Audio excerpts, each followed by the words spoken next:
GETCRACK. Wake up, motherfucker.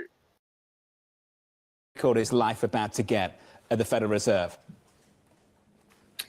Well, it's never an easy path when you get to a time like this. But remember, Jonathan, this institution was by design anticipating that there would be political influences on it. And so a lot of safeguards were put around it to allow the individuals that sit around that table to really maintain their focus on the American public and the mandate that was given to it by Congress. There is a confusion, though, Esther, given the fact that a lot of the potential proposals would have a fundamental effect on the trajectory of the economy, and that's certainly what the market seemed to be responding to. Do you think, if you were on the Fed, you'd be rethinking just how much further the Fed can cut? Well, there's no question, Lisa, that you have to take into account fiscal policies and the impact they can have on the economy. And of course, when you're making a forecast, you have to be thinking about what are the risks around that forecast. Whatever baseline you set, you have to be thinking about what lies ahead in terms of setting a path. And I thought yesterday, the chairman was pretty clear that he wasn't going to offer any forward guidance about what comes next. And I think that's really the right way to handle it at this stage. At this stage, December isn't going to be so easy because they do have to release a new statement of economic projections. I'm sure that you are very glad that you don't have to offer up yours. How do they signal a potential scenario analysis around something that the market is actively considering and responding to? So I think where we will see that, certainly you could see it play out in the median assessment of those 19 forecasts, but you'll also see it in the statement where this committee will talk about the balance of risk, and they will talk about their own assessment of what the path ahead might look like. Today, they're relying on what they know, which is we have the economy that's handed to us. We are saying risks are roughly in balance. You heard the chairman say several times what the trade-offs are between going too fast versus too slow. And so it will be a while before they get any clarity on what steps will be taken in Congress, in the administration, that will begin to bend the curve of those forecasts. China announced $1.4 trillion in stimulus over 5 years. Eunice Yoon joins us now. We said we were going to go to China and actually see the stimulus package. Do you have it right there with you, Eunice?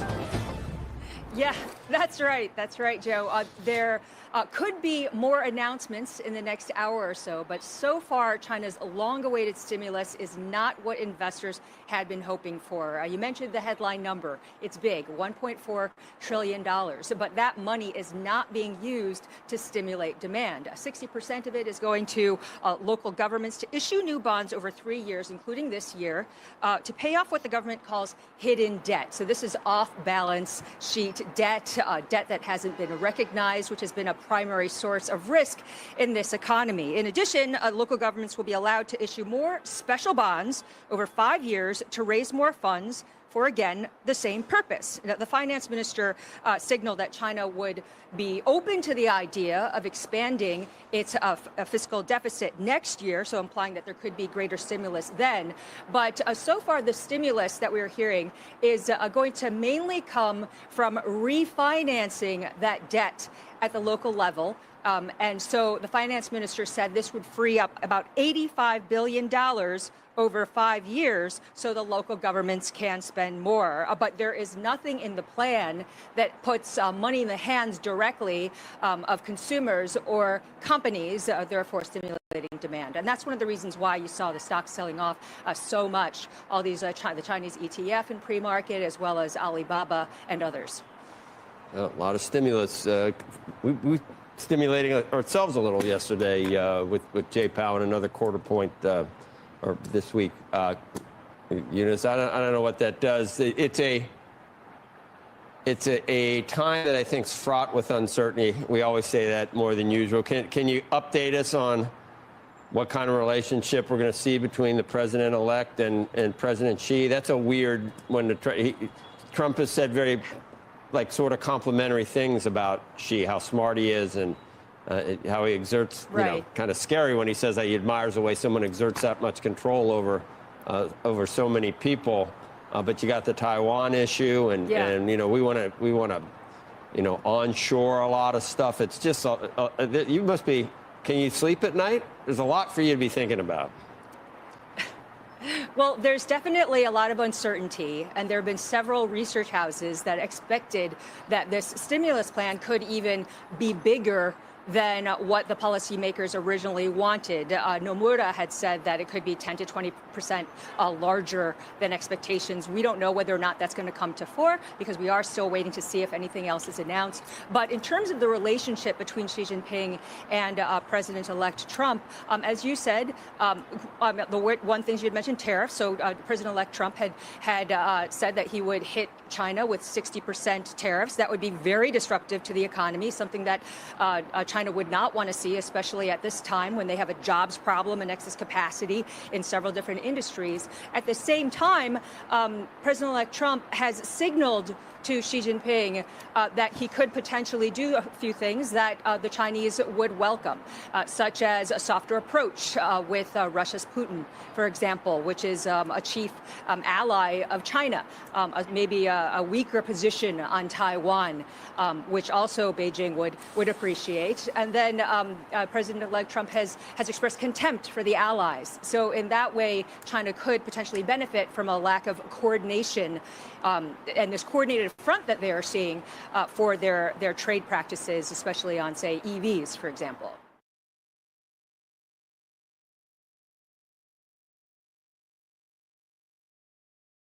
So we're going to talk about what's happening overnight in China, because the country there announcing a $1.4 trillion in stimulus over 5 years. Joining us right now on how that stimulus will impact investments in China. Meanwhile, by the way, we should say the Hang Seng and a number of the index is down. Want to bring in China Beige Book COO Shahzad Qazi.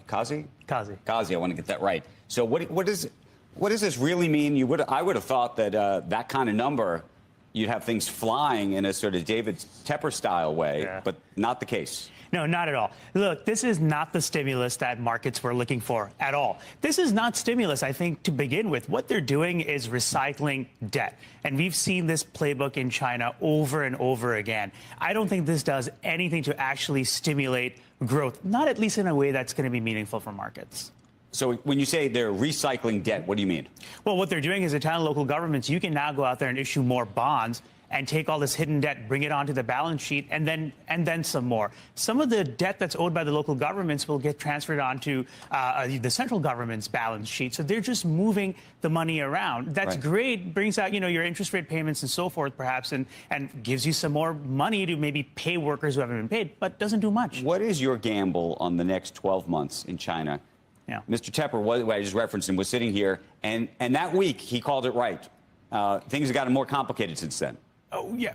Look, I think a lot of those calls were actually probably not as right as they sounded at the moment. You haven't gotten a bazooka-style stimulus out of China. You don't have anything that's happening that is going to really stimulate growth. You don't have a muscular housing rescue package. You don't have a household-focused stimulus program at all. And I don't think it's happening no matter what happens in the next 12 months. The prospects of a trade war as of Tuesday just skyrocketed, obviously.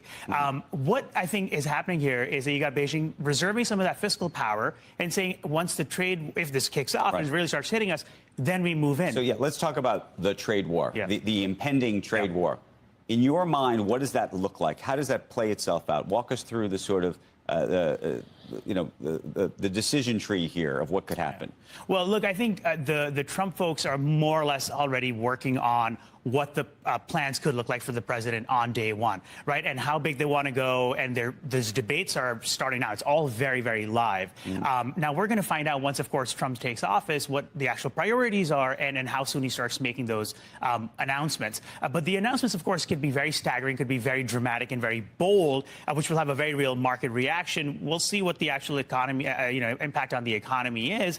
And I think that's where China is stepping in. And they're saying, we will provide the money to our manufacturers, to our factories, as they've already been doing, by the way, to help cushion the blow. So they're going to keep that stabilization effort going. How should investors, I mean, one of the most owned companies in America and one of the most successful companies in America is called Apple. And they have a huge manufacturing reliance on China. What do you think the impact, how would you even think about that right now? So there's been a target on the back of American companies for a while, and I think when we talk about China's retaliation, outside of doing things like putting their own tariffs, which I don't think mean much in the larger scheme of things, they could go after American companies. And you know, so who do they go after? Do they go after Apple, or do they say, forget about this?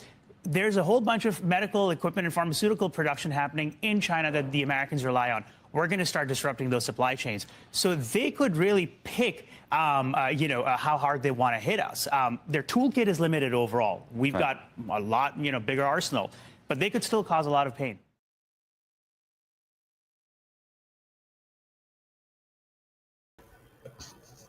What's up, people? Howdy. It's been a good day. It's been a good day. Well, I mean, it might be an awesome day if I gambled on AAOI, like I told yesterday, like the riskiest of the stocks. But hey, if you did Axon, my second favorite stock in the stock market, you did good. You did good. So this week, you did Axon, you did Palantir. You had a great week. Great week. Now, I guess I missed some winners. I missed AAOI, and I guess I missed Geo. I didn't know prisons were gonna fly real high on the elections, but prisons are now bullish. Okay, guys, so let's look at the charts. Now, even if you don't trade certain charts, you should always study charts. The more you study, the more you get really good at picking the winners, So this is Axon, all right? This is a favorite company for most people. Well, let me bring it to the big screen. Okay, you guys see it. All right, good. Now, you seen the logo on. Man, I should find the logo and put it on here. Once you see the logo, you should burn it in your memory. This is how you get winners, man. Companies with very good logos always do well, I think. Man, is there a good look? Where's the yellow logo? Come on. But yeah, body cameras, and they're getting to drones. All right, let me see. Axon.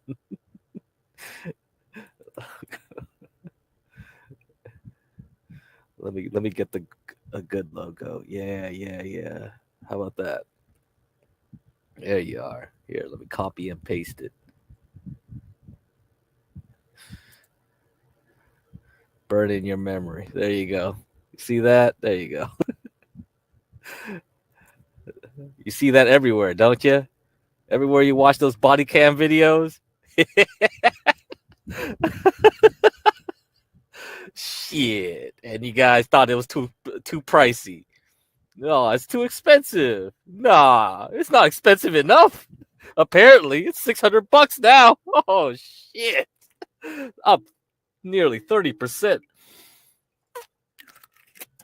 So if you expect me to read 10Ks, 4Qs, whatever, you know what? I can't do that. I just look at charts, man. I'm just looking at this. Now, this is a beautiful chart because you look at this. The earnings in February 24th. You got this green candle here. You start building a top range. You fall back down to the bottom of this channel. You go back again, July. You go back down into the next earnings. Next earnings pops right above this whole channel area, right? This range. That's a really good indicator right there. And then once you move in, right? Let me zoom in. Once you do this, right after the earnings, and then you fall back, you don't drop below 50% of this whole move. So 2 days after earnings, you got one green candle, next green candle, which is basically overlapping this wick right here. When you don't drop below 50%, you're not retracing all the way through it. That represents hidden demand right in there. And then after a while, it climbs back up. You got this green candle. I don't know if there was news or whatever on that point, but after that, you start moving in this range, right? So you could draw it. Like the moving averages start going in parallel upwards. You have an upward slope now, right? All the way to the next earnings.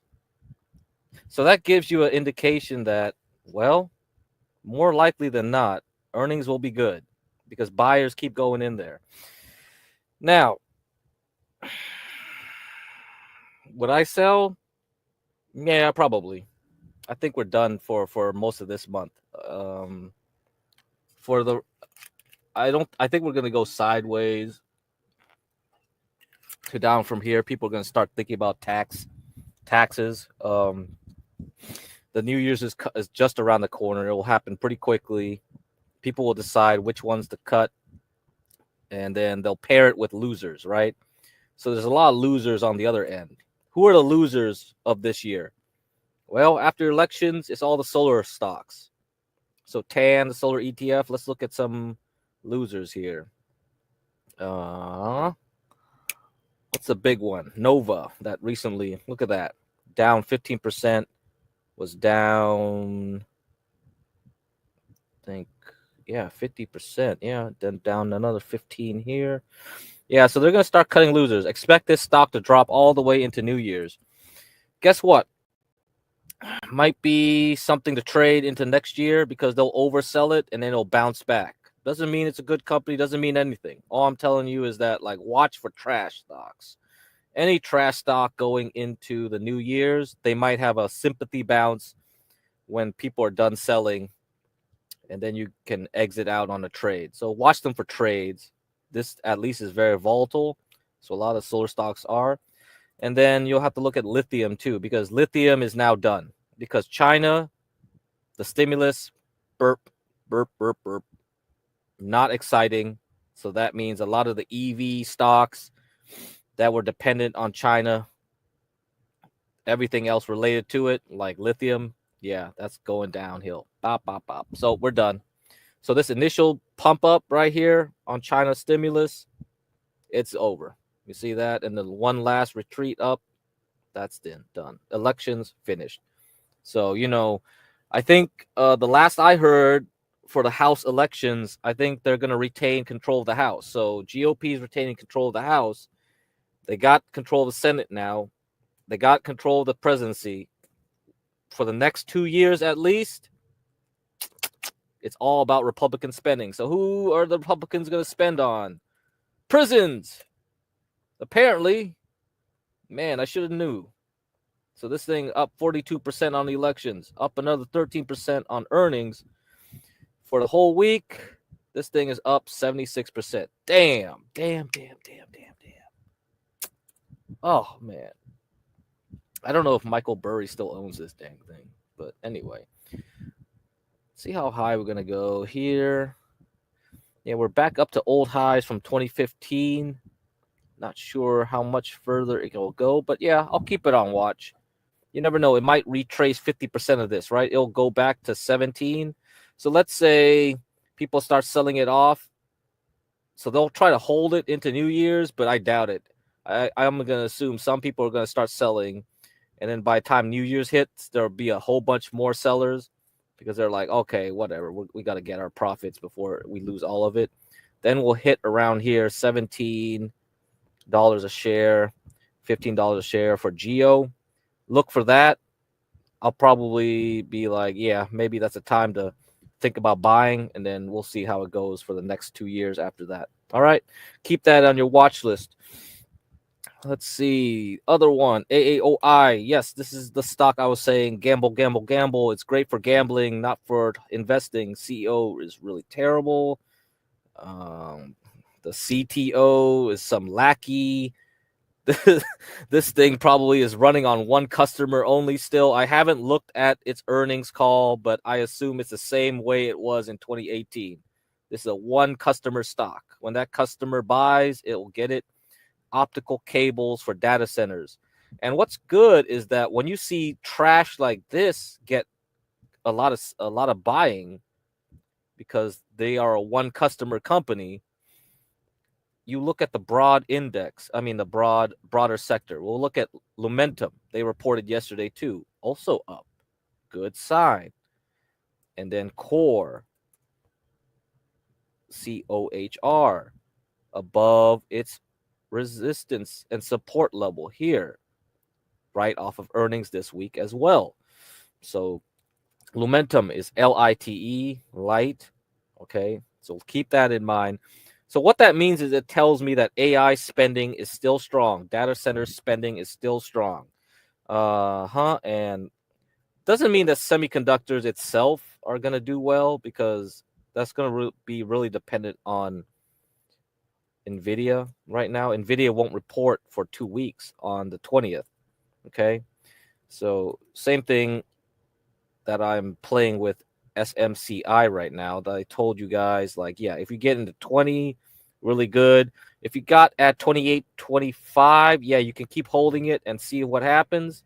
Okay, so my 28, 25 holds, I still have them, and I sold my 20 to 25 position there, so I'm holding the rest, see what happens, see if I can get 40, then I'll sell the rest. That's it. That's the game plan. Okay, guys, for SMCI. And you can go back to the previous video on SMCI to see what Martin Shkreli said. Now, the other thing to look at is gold and silver. Like I said, it's going sideways. So that's what I was warning you guys about that. As you can see, like, yeah, we are probably going to have this holding pattern. I'll play a silver video later on to discuss more about silver. He'll analyze the charts for silver for you, the actual metal itself. But EXK, the miner, and for silver. And then I also recommended KGC. After what I saw earnings this week, I saw the way it reacted. Like, look at this. You see that dip after the earnings and elections, and then right away you get a bounce. Very strong. Very strong. So for gold mining, KGC, keep that on your watch list. We'll see.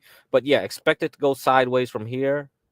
We won't see any movement probably until next year. That's my guess. What I see is bonds at least are trying to go back to where it broke. Very good sign. Because one of the problems is that if bonds are sold off too strongly, people are not going to be interested in gold and silver, because gold and silver doesn't pay interest. So when you see bonds get sold off, new buyers of bonds, they'll look at the bonds more interested for 30-year, right? They'll look at the 30-year and be like, the long bonds, they'll be like, whoa, man, I could get a 30-year for 4 or 5% again. Shoot. I'll just use my money to buy a bunch of 30-year bonds. They won't look at silver and gold anymore. They probably already have enough gold and silver, because so you have to understand the way the money flows is based on the big money, right? They control where the price is, not small buyers. All you guys going to Costco buying a bunch of bars of gold, that ain't influencing shit. Okay? That ain't influencing nothing. All right, that nothing. All that does is it'll influence the liquidity when you buy and sell, you know, at your jewelry store or pawn shop, or if you go online, they got AMP, right? Ampex or whatever that website is that most people go to. Yeah, but otherwise the premiums when you buy and sell pieces of gold. But for the actual movement in price, the big money, it's really dependent on bonds. So even if inflation is going up, or if inflation is staying sticky, they won't touch it, okay? Because if the bond prices start getting attractive to them, they'll rather get bonds. Because I could buy TMF, I could buy this ETF right here.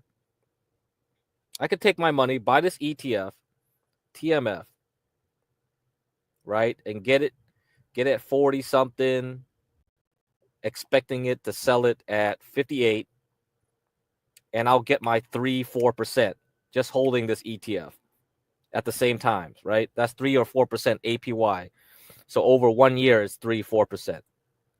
That's a good deal. If I get gold and silver, I don't get any interest from that. So you got to understand, there's a competing action between different asset classes, right? Bonds and gold actually compete against each other. Okay. So there's nothing that works in isolation. Stocks will fight with bonds. Bonds will fight with stocks and precious metals. Okay, that's it. And now we have a new entry in with crypto. Crypto is still a small market. It's not that big yet. It won't have that much influence. But over time, it may come into question. Should I buy crypto versus precious metals versus bonds versus stocks? Everybody's fighting each other. And then you also have the FX effect, where like people are like, oh, I have to run into dollars. Because one problem with having gold and silver is like there's no liquidity. You know what I mean?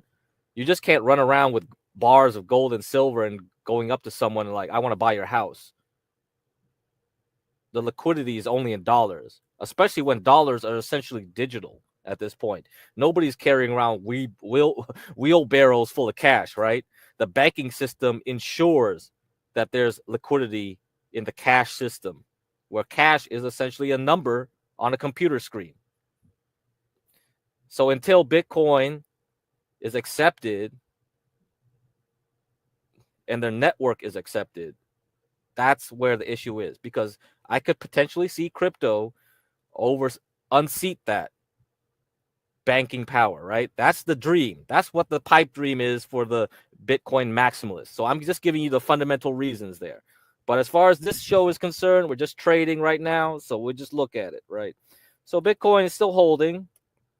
We're still holding up pretty well. So I wouldn't worry too much about that. I don't see any issue right now. Just keep watching it into next year. But yeah, look at crypto mining stocks. Go back to the previous stream. I go over some of them. I'll go over some of them again next week if I see anything different. But be aware. Put them on your watch list. If you haven't got any yet, if you already have some here, you bought some already at the bottom of this range, prepare to buy more. Just prepare to buy more. That's it. There was an issue with CLSK today. The trading got halted because they had some issues with the warrant conversion when they did the merge. So there was a clerical error. I don't know what's going on. So pay attention to CLSK on Monday, because I don't know what this error issue is, if it's going to have a bad effect on Monday. So if you get people panicking and selling this irrationally, you might be able to get a good entry at $11. All right. So watch CLSK on Monday. I don't know what this filing issue is and how much effect it has. They put a press release saying they didn't do any fraudulent whatever. I don't got time for another SCMI situation. Okay, if you remember, SMCI situation. I mean, so yeah, watch this one, SMCI, for the next 2 weeks. Watch the crypto miners into the end of this month. So if you guys didn't get any yet, or if you're waiting to add more, yes, hold on. Don't rush into it. Bitcoin is at a new all-time high. We're not going to get there. The other stock to talk about is Tesla. Beautiful. This is what I want to see. I want to see this breakout of this last region, the last region before coming to the boss here. We got to, yeah, you basically broke everything. Perfect. Bam, bam, bam. So I'm going to go over my price projections, okay, for this stock as an example towards the end of this video. So come back to the end of this video and I'll do this. So you can skip ahead if you're really interested in Tesla. So yeah, this is perfect. Beautiful chart. Beautiful. Perfect breakout here. Yeah, so after the elections, and it keeps going up like this. So it opens right at the resistance, pops up. Perfect. Yeah, that's great. This is really great. So we'll see. And last one. I think I covered AOI. MindMed. Yes, this one. I love this one. This is one of them mushroom acid psychedelic companies. So they had FDA approval here for their medicine for depression, essentially, right here in March. And I've been eyeing it, like getting in here at 5. Perfect. You get into this region. So you see this red bar is the largest of the bars that when it went down. So it's very significant. And then when it went through, so this was the day before the announcement of the FDA. So somebody already knew, right? You see the movement here. You see the way it is. You see the way it's acting. It's already pushing up towards that resistance. So people already knew what was coming down the pipeline. They were just eating it up right there. And once the news broke, pop.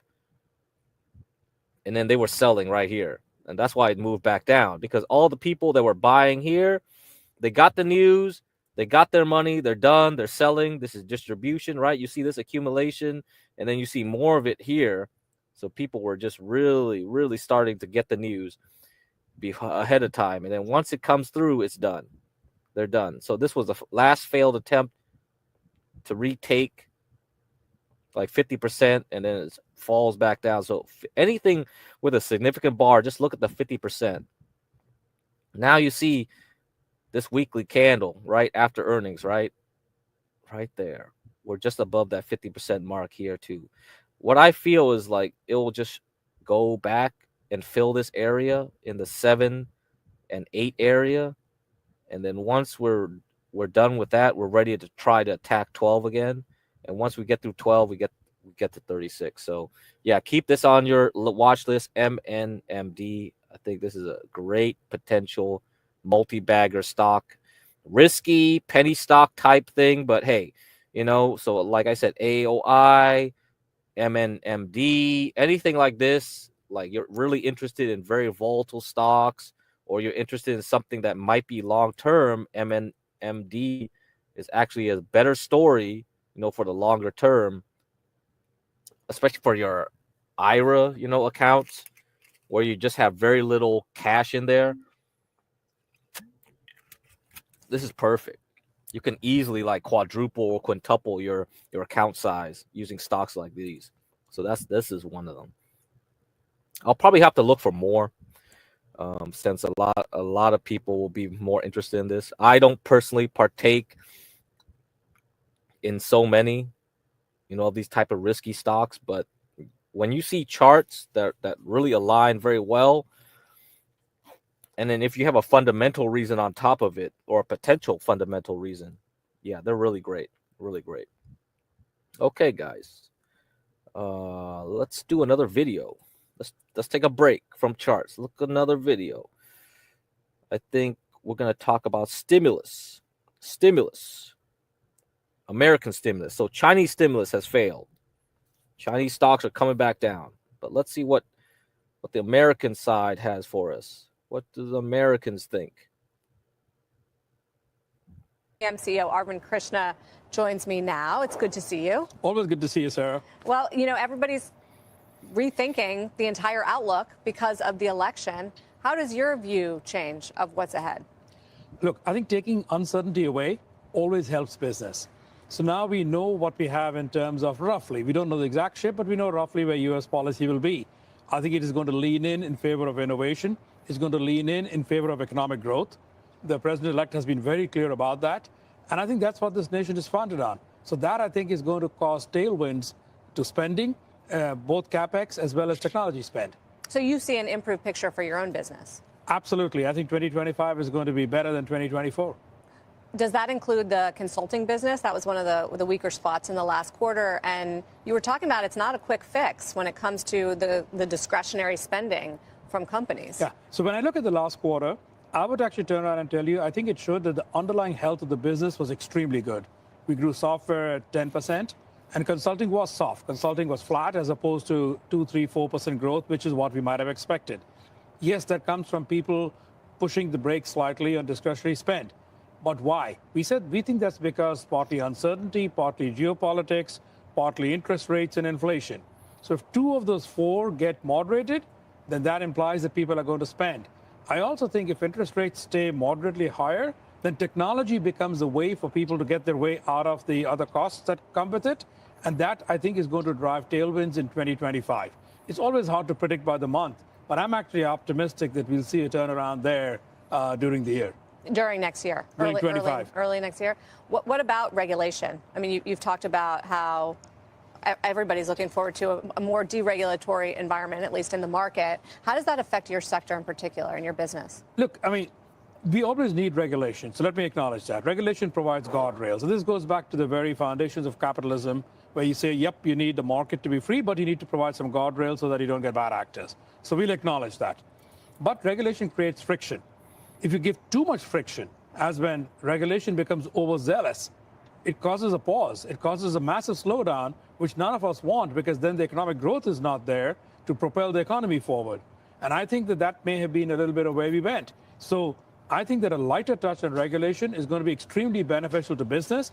And that means in the end for citizens, employees, and the nation.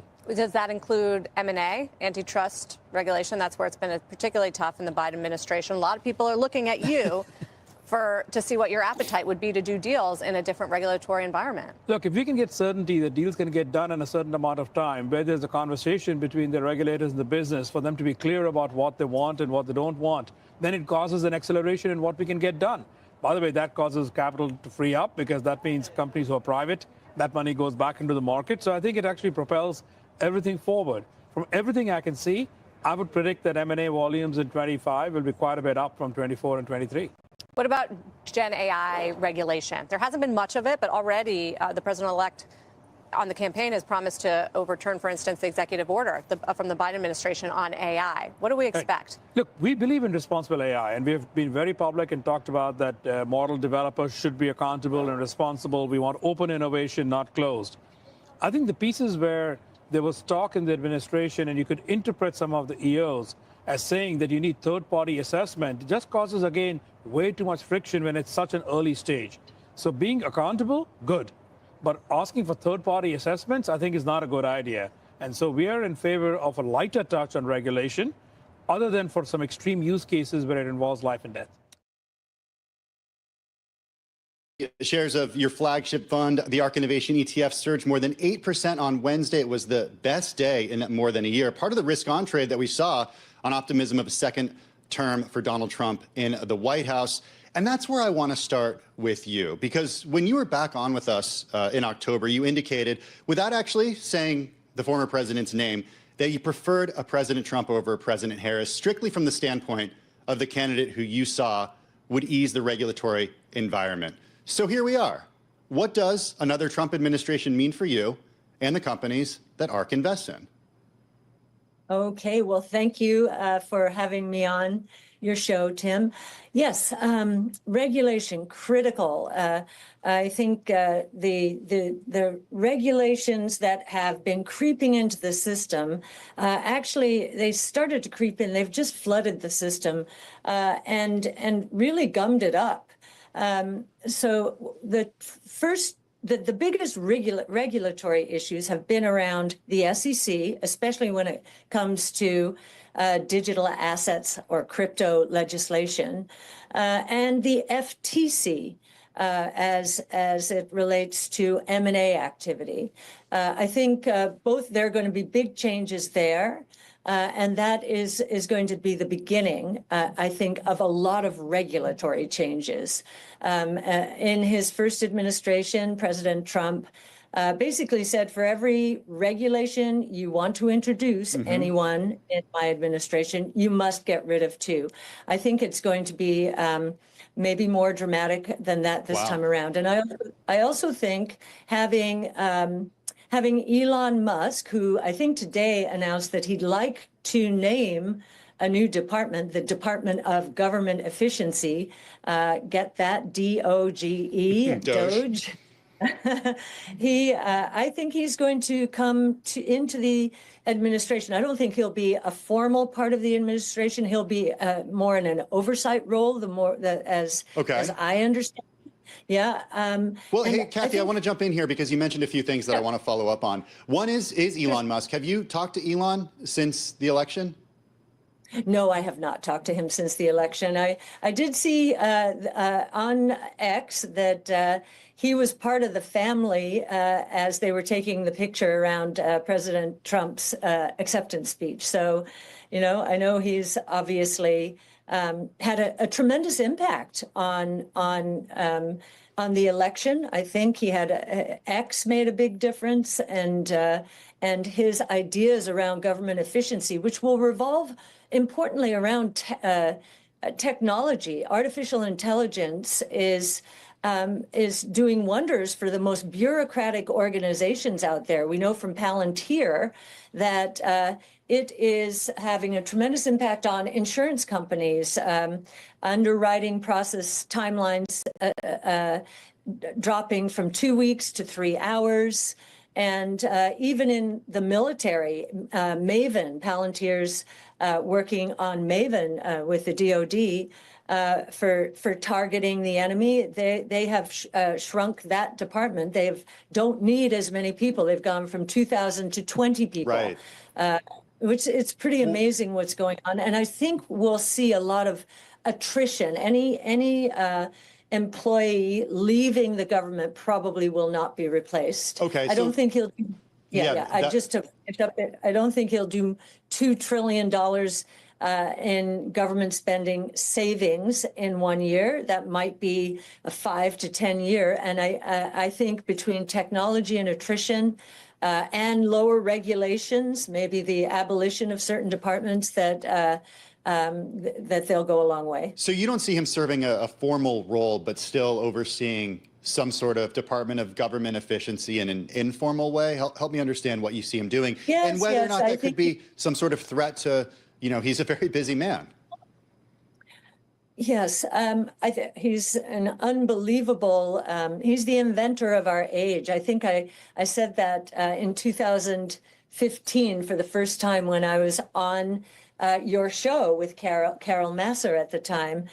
He is the inventor of our age, and he comes into a problem, assesses it with first principles thinking, doesn't care how things have been done, and comes back with ingenious solutions to big problems, whether it's autonomous mobility in the autonomous taxi space, or in the healthcare space, Neuralink. He's in the social network space, X, in AI, XAI, but and a lot of people say, and SpaceX, of course, the entire exploration, going to Mars. I think a lot of people can't believe he can do this. But again, he cuts to the quick, first principles thinking, and surrounds himself with brilliant people who really want to solve the hardest problems in the world. And that's part of the secret to his success. Very high standards, and people who want to be held accountable to very high standards and want to really transform the world. Hey, we're going to get back to Elon and specifically Tesla in a few minutes, but I want to go back to something that you mentioned at the top of our interview, Kathy, and that's the idea of some of the regulatory challenges that you said have cropped up over the last couple of years and during the Biden administration, specifically with regard to the FTC and the SEC not being present in a second Trump administration. How do you think the Trump regime will approach financial regulation, given that he's vowed to replace SEC Chair Gary Gensler? What does that look like?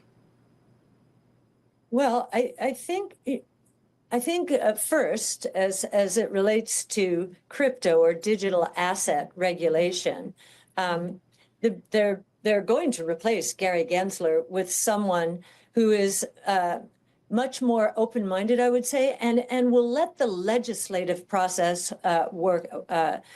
go to work. And the SEC is supposed to regulate, enforce laws. They're not supposed to create laws by enforcement, which is what Gary Gensler was doing.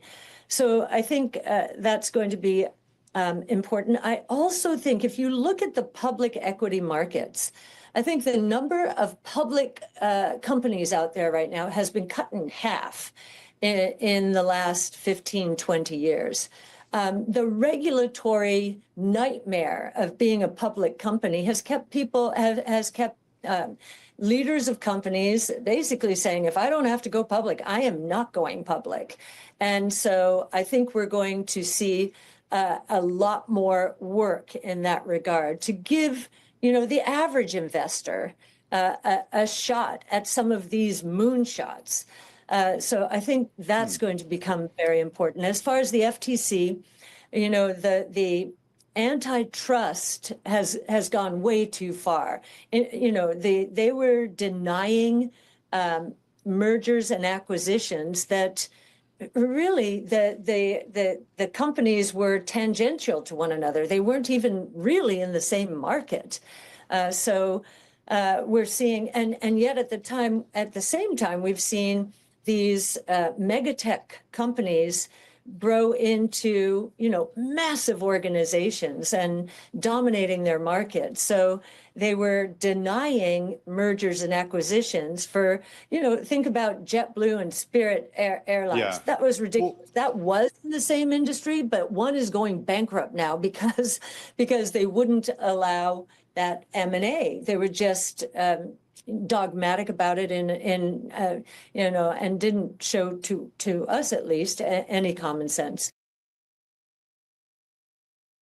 Alrighty, you heard that. Casino is open. We're gonna get more mergers and acquisitions. This is really good. So that's M&A, very important for one sector, biotech. Any pharmaceutical company that's wanting to buy each other out, this is where it's at. Biotech is the most. So Kathy Wood's ETF, ARC, up 15% this week. After the elections, we are now entering right back into this cyan region. ARC's ETF was the darling of Wall Street since COVID. What happened? Well, interest rates went back up. Jerome Powell stopped the liquidity, free money printing machine, goes all the way back down. We've been crawling since 2022, crawling slowly, ever slowly, right back up. Now we got Donald Trump in the house, the Fed ready to cut rates. Guess what? Bubble time, bubble time, bubble time. So when you see this ETF start going from 50, going all the way back to 150, it's time to look for stocks, man. It's time to look for trash stocks, any kind of stock. So what kind of stocks I like? MindMed, MNMD, looking ready to fly. It was crawling around $2. It's back at $8, $9, going to go to 12. But the real prize is $50, $60, $70. So this is what the conditions are. I don't care about the fundamentals. I have no idea if this will ever be a successful company. But when the liquidity is ready, that's when stocks in ARC and whatever. And remember, ARC was the one that sold a bunch of Palantir shares at the bottom. These guys, she doesn't really know how to time, man. Timing is all about astrology, is all about looking at cycles. If you understand market cycles, you really can do it really well. All she cares about is just acquiring companies wherever they are. Just buying any company at any price is not going to be successful. You got to know when to buy. When to buy is more important. So now that we know what the cycles look like, we see the bubbles, we see the action, we're ready to go into another stage. Probably 1 year at least, maybe 2 years if we're lucky. And then in 2026, we can wait for a financial crisis, because I assume a real estate or financial crisis will occur again sometime there. You should see real estate prices really boom. So if we're going to look at real estate, keep an eye on home construction. So first home buyers will tend to buy newly built homes. These companies, these developers try to offset prices and interest rates with deals. So if you got good credit, they'll try to sweeten the deal, with it. Also look at banks for lending. So KRE, regional banks up. So if lending is nice, if we get a good curve in the interest rate, so it's an interest rate curve, not just one interest rate, the interest rate across the whole spectrum, 1 year, 2 year, 3 year, 5 year, 7 year, 10 year, 20 year, 15 year, 30-year loans, the whole spectrum is aligned correctly and lending is good. The money printing machine is in perfect order, then growth can be sustained. So that's where the growth engine comes from. It comes from the loans. The Federal Reserve just sets the initial interest rate to the bank loaning system. So banks will loan it to each other at a certain interest rate set by the Fed, or they will set the interest rates if the banks need to get a loan from the Fed itself. But from that will be given the interest rates for everyone else in the public. And this is where it's at. Look at that. I just drew right there. I just showed you. I just drew a line from January 18th. I just eyeballed it. I said, like, this is a top. This is another top. And look at that. Look at that. So regional banking, that green candle just envelops this whole range. Perfect. And this area here, this drop was due to the SVB bank run. So when all those techies were just like running out of that bank for some unknown reason, I think they just text each other overnight and said, like, I'm pulling my money out, and everybody else, all their friends start pulling their money out, caused this local crisis here. So this was a liquidity crisis. Just like COVID, you have a liquidity crisis where people are just panicking. People are panicking. You have this kind of effect. So as long as there's good liquidity, prices go up. They tend to go up in stocks, all right, in assets. So this is what we have to look at. Now, let's see what other things to talk about. I was going to discuss. Okay, we covered that. Affirm. Yeah, Affirm had earnings. I don't know. I don't think it's that important, Affirm. Yeah, but I had this video to play for it. I don't know. It's in the top of its range. I see this movement. Earnings reaction wasn't good, but I'm going to continue watching to see how it goes. This was one of 777's recommended stocks. So I don't know. I don't know if he recommended this one and Chevron, I think. You know, my two stocks were Axon and Palantir. So I think I'm still the king of picking stocks, but you know, Affirm ain't bad. Yeah. I mean, if you bought here 25 to 45, that's still 100%. That ain't bad. That ain't bad. But the chart needs a lot more work. You see, you make this little cup pattern here. I mean, I like that. I like it did this. I like that it fell and made this creek pattern. That's what the Wyckoff guys would call a creek. So definitely, if you guys didn't do your homework, you should do your homework. I'll put the link in the chat. You go to the link and do your homework and read the papers. Okay, let's see.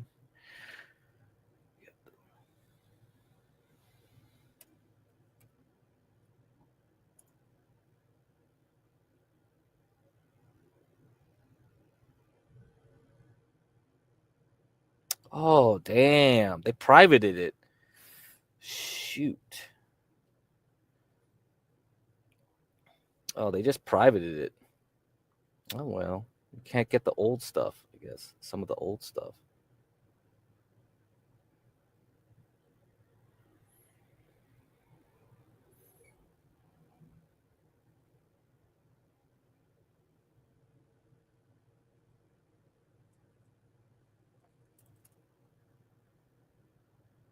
Yeah, that's lame. Okay.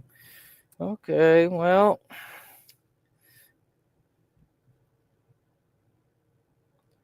I mean, they have the new website, but I don't know, like, how much of the stuff was saved in the old website that they didn't put in the new website. But anyway. Yeah, I should have downloaded it then.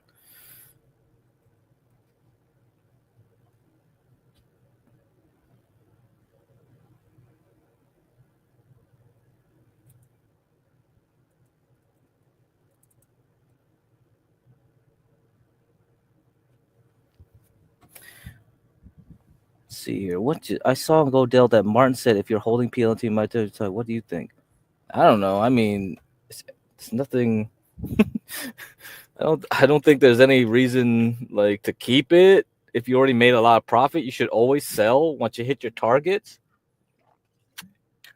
Like once you break new resistance, because right now it's above the past resistance when it had the SPAC pump, initial SPAC pump or IPO pump. So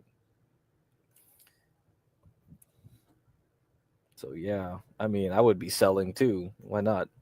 But if you have a tax issue where you don't want to sell because you're going to get short-term gains, then yeah, because you're not going to get the long-term capital gains treatment, right? So then that's also an issue. I don't know. Some people they'll hold the stock and they'll just sell options on it, right? That's one way to do things.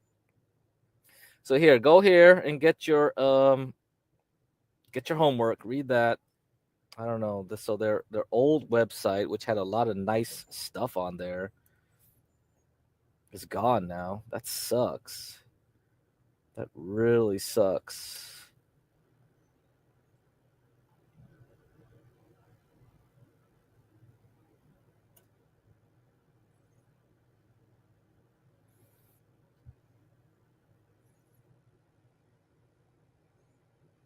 I don't know if I downloaded some of those things. Wyckoff, structural. Yeah, I downloaded some of it, but I didn't download all of it. Oh, man, that sucks. Oh, man, they privated it. Maybe too many people came on there. Maybe I sent too many of you guys on there. They started seeing like too much traffic, and then they started shutting their old website because they forgot that they had an old website. Oh man, shoot. Yeah.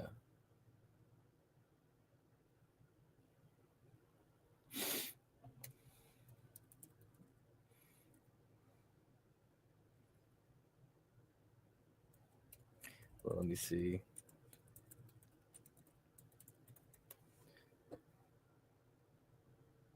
Because yeah, they have a new website, but you know, some of that old stuff on their old website might have interesting things. So, but here I'll give you the new website, so just in case there's no overlap. So I don't know if you got anything on from the old website, that yeah, keep that.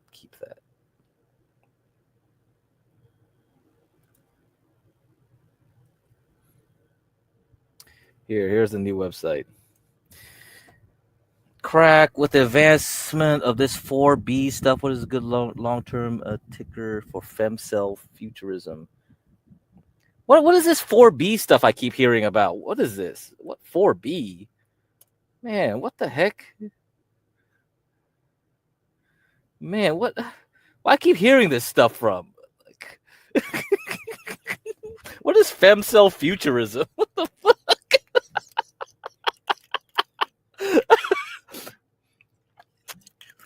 Femcell futurism? Oh, do I have to make a new ETF?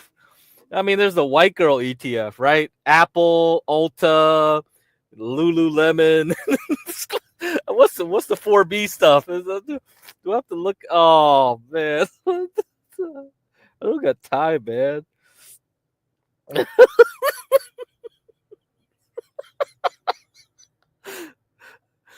Okay, the 4Bs.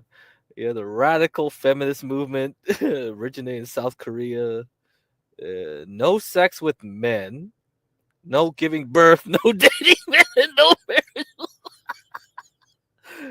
You know what? Oh, that's a perfect ticker. Yeah, FMCL. So if I'm gonna make an ETF, there you go. I'll just do this.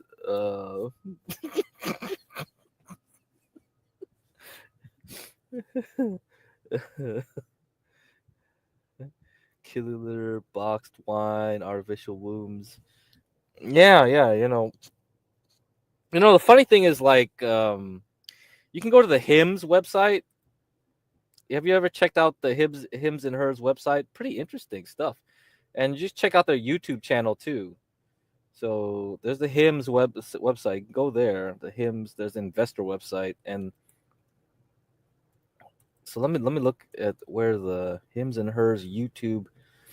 Yeah, this is the YouTube channel to check out all the videos there.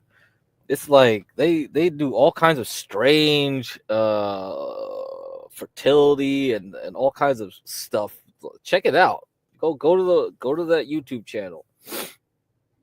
Like they got issues. I didn't know that your ejaculate can go back up into your. He's like, go back to your prostate. Apparently, that's a real big problem. So they got cures for that too over there. You know, we got something going on here. So let's look at the HIMS stock. So HIMS is bouncing up and down today. Like, look at this. Man, it's really trying to stay close to that resistance. You know, HIMS, oh man.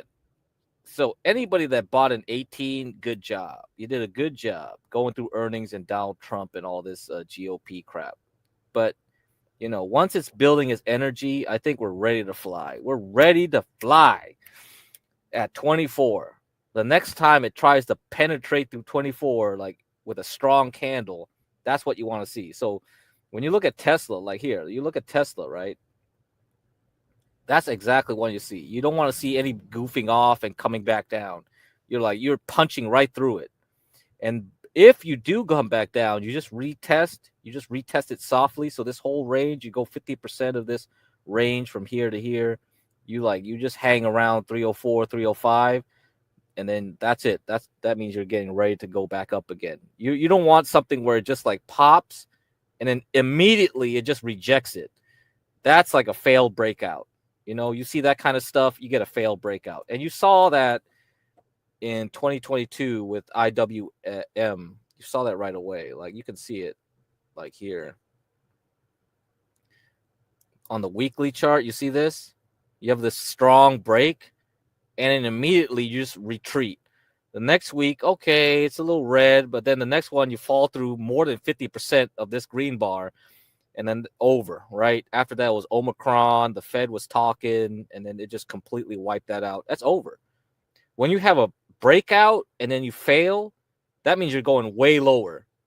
This is worse than if you never broke out at all. If you just hung around this line and just stayed below it without ever breaking out like that, like you have a strong breakout and immediately retreat, it's done. You're done. You're toast. That's more than likely that you'll just go way lower than the range you just built. So it built this range since March of 2021, and then you do that. That's so like when you look at these things, you can see the signals right away, and it's really important to look at different sectors. Like you look at IWM, it's really important. Actually, do I have a video? I think I have a video talking about this. Yeah, I have several. I think I have several. Okay. I want to download Acon. What do you think? What's Acon? Acon. Man, did Acon make an app or something? I just know the singer Akon. Did he make an app? I mean, I know he tried to build a city in Senegal, right? Akon City, like Wakanda. Did he try to build Wakanda? Like, is he successful? I don't know. Oh shoot! I almost talked about Acorn. Acorn. Oh, Acorn. I don't know what that is. Acorn. Acorn. I don't know what that is. What's Acorn? What's Acorn? Is that a software company? I just see software company. Never tried it. Never tried it, bro. I see that Irvine. It's from Irvine. All right. Micro investing. All right. No, I haven't tried it. I don't know. I'll look into it. So a lot of micro investing, huh? All right. Interesting. Micro investing is turning into a big thing, especially if crypto gets far. Yeah, micro investing, something I probably would be looking into too. Yeah. Anywho. Okay, getting sidetracked. Let me show you this. Since you talked about the IWN, because I do have a bunch of videos. 2 videos, in fact, small ones. Just little clips, okay? So this is really quick. It's for the ADD generation. 10 cents left over and invest them. Oh, I see. It's kind of like the Affirm with the buy now, pay later. Like there's a lot of this microfinancing and newfangled loan ideas that people are doing. I see. Yeah. Invest those extra cents. Yeah, I see. Okay.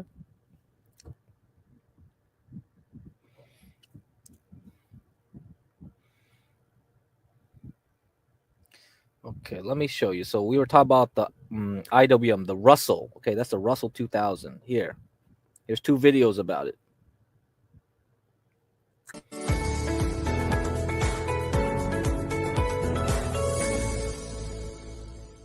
This is a beauty in terms of the chart reading. We reversed the last attempt to go up that has elements of the supply. The extension is not that great. Demand is coming in the tails right away and the elevated volume. Attempt to go up, then we attempting to go down, smack down into the support, right? We can't really commit. The volume is increasing, suggesting that there is a hidden demand. And then here we see the improvement in all of those bars. And yesterday bar is a reversal bar, much better than on other indices on lower volume. So again, ease of movement, commitment up, suggesting that we're going to continue to go up after this horizontal reaction, after this verticality, and after this verticality. Yeah. This is David Wise's hugging of the resistance, and then this is just an outcome. This is pretty important here. Yeah, so they went over a lot really quickly. But if you replay this, you can see a lot of this ideas from the Wyckoff. David Weiss, he mentioned David Weiss. Yeah, David Weiss wrote a book, the Wyckoff teacher, the main teacher, Roman. He learned from David Weiss. And David Weiss is dead now. Like he died a few years ago. But yeah, he wrote a book called Trades About to Happen. I believe that was the book. It's a pretty complex book. I wouldn't tend to recommend like reading that. It's really complicated. But yeah, it was called Trades About to Happen. Yeah, Trades About to Happen. I'm right. But he mentions that here is hugging the resistance. You see that? And you see he drew like these lines going down. You kind of look at the strides of how they go down. And then if you look at the volume profile, so you combine the volume with the way it's swinging up and down.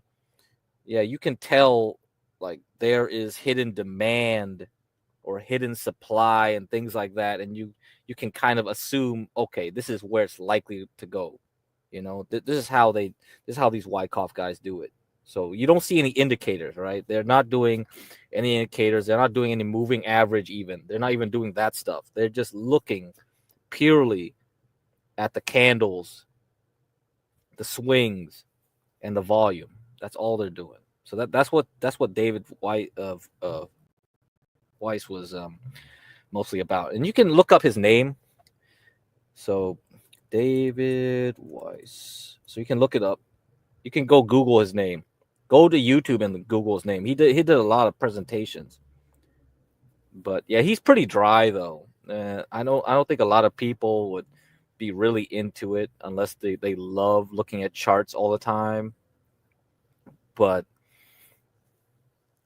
he did a lot of presentations. He also did some on he used to be a guy that followed what they call that stuff. Oh, man, I forgot. It's one of the really astrology type things where they just look at those counts. What did they call them? Counts? Like, man, those guys were ridiculous. Always like these counts. There was this charting system where they just, oh, what do they call it? Man, how did I forget the name?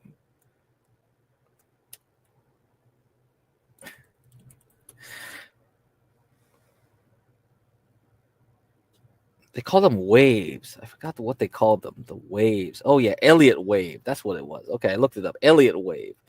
So he used to do Elliott wave too, but then he gave up on that. So I think, yeah, he mostly sticks with Wyckoff stuff. And if you will go more further, you can learn about DeMark. So I mentioned DeMark before. DeMark. So you can look up Tom DeMark. And this dude is even more advanced than that. So look at Tom DeMark. Go Google it. Google it. Go find some YouTube videos on it. I played a few. So I'm going to replay this one. Let's see if you catch it. Tails right away and the elevated volume. Attempt to go up, then we attempt him to go down, smack down into the support, right? We can't really commit. The volume is increasing, suggesting that there is a hidden demand. And then here we see the improvement in all of those bars. And yesterday bar is a reversal bar, much better than on other indices on lower volume. So again, ease of movement, commitment up, suggesting that we're going to continue to go up after this horizontal reaction, after this verticality, and after this verticality. Yeah. This is David Wise's hugging of the resistance. David Weiss's hugging of the resistance. So yeah, this is beautiful way of looking at it. I really like people when they look at it like this. I'm not that good. I can't tell you, you know. But hey, I mean, like, the more you learn about reading charts, the better you are. Now, there's a lot of ways that are just too simplistic. If you just Google a bunch of stuff and technical analysis, you just learn the basic stuff, which don't work. It don't work for one major reason. Everybody knows about it. Once everybody does the same thing, they're doing the same trades. That's when they stop working. The only way you're going to make good trades now is you're doing something that most people will not do, right? And so the stuff I'm teaching you is not exactly secret either, but at least it's more rare to learn it the way I'm telling you. And the more rare, the better. Now, I'm thinking that when you combine all the stuff, techniques into one, where I teach you the multi-time frame technique from Joe Rabel, the Wyckoff method, right? Learning through just looking at candlesticks and volume. And then you add on top of that DeMark. And DeMark is the last piece.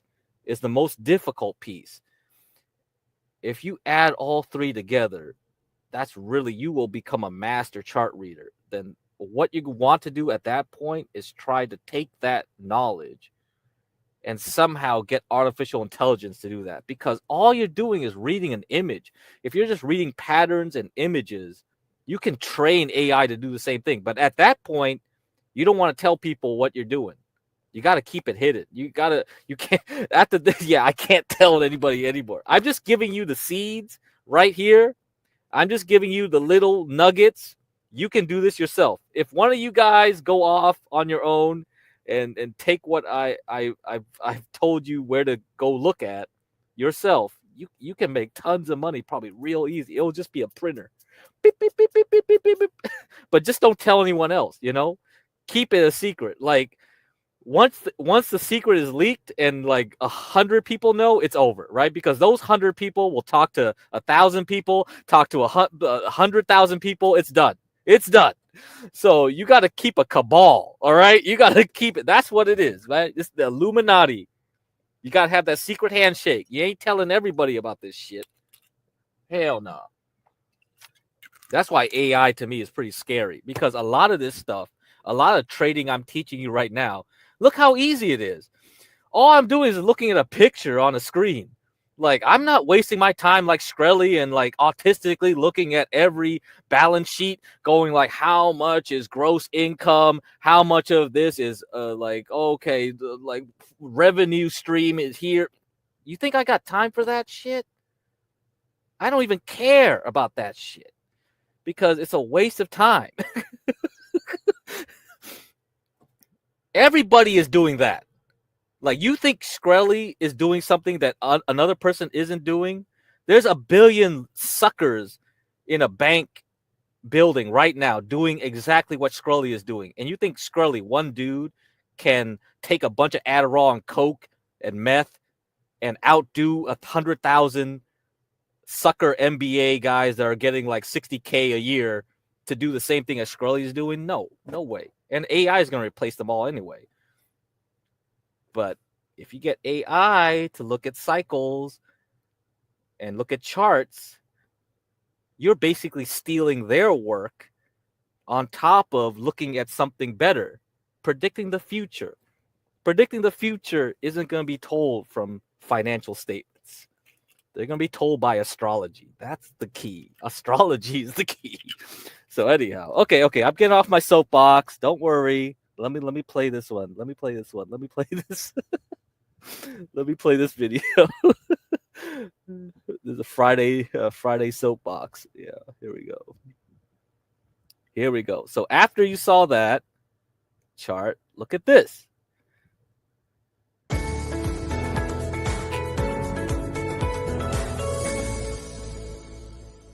Look how muted this reaction is. It just comes down to this bar here. We come up here, we spoke about the attack to come and break through these highs. Look at the volume. We knew we was going to have reaction here. We do have reaction, and we hold another higher low, Roman. And I like your observation of this volume coming in here.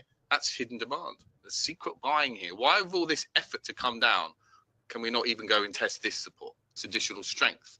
And higher low, low, higher low, higher low, higher low. And now we push on, break through. And look how we're breaking through resistance. As you rightly said, it takes equal or greater volume to break through a resistance area, and that is not retail buying, right? That's institutional buying. We spoke about this being very strong.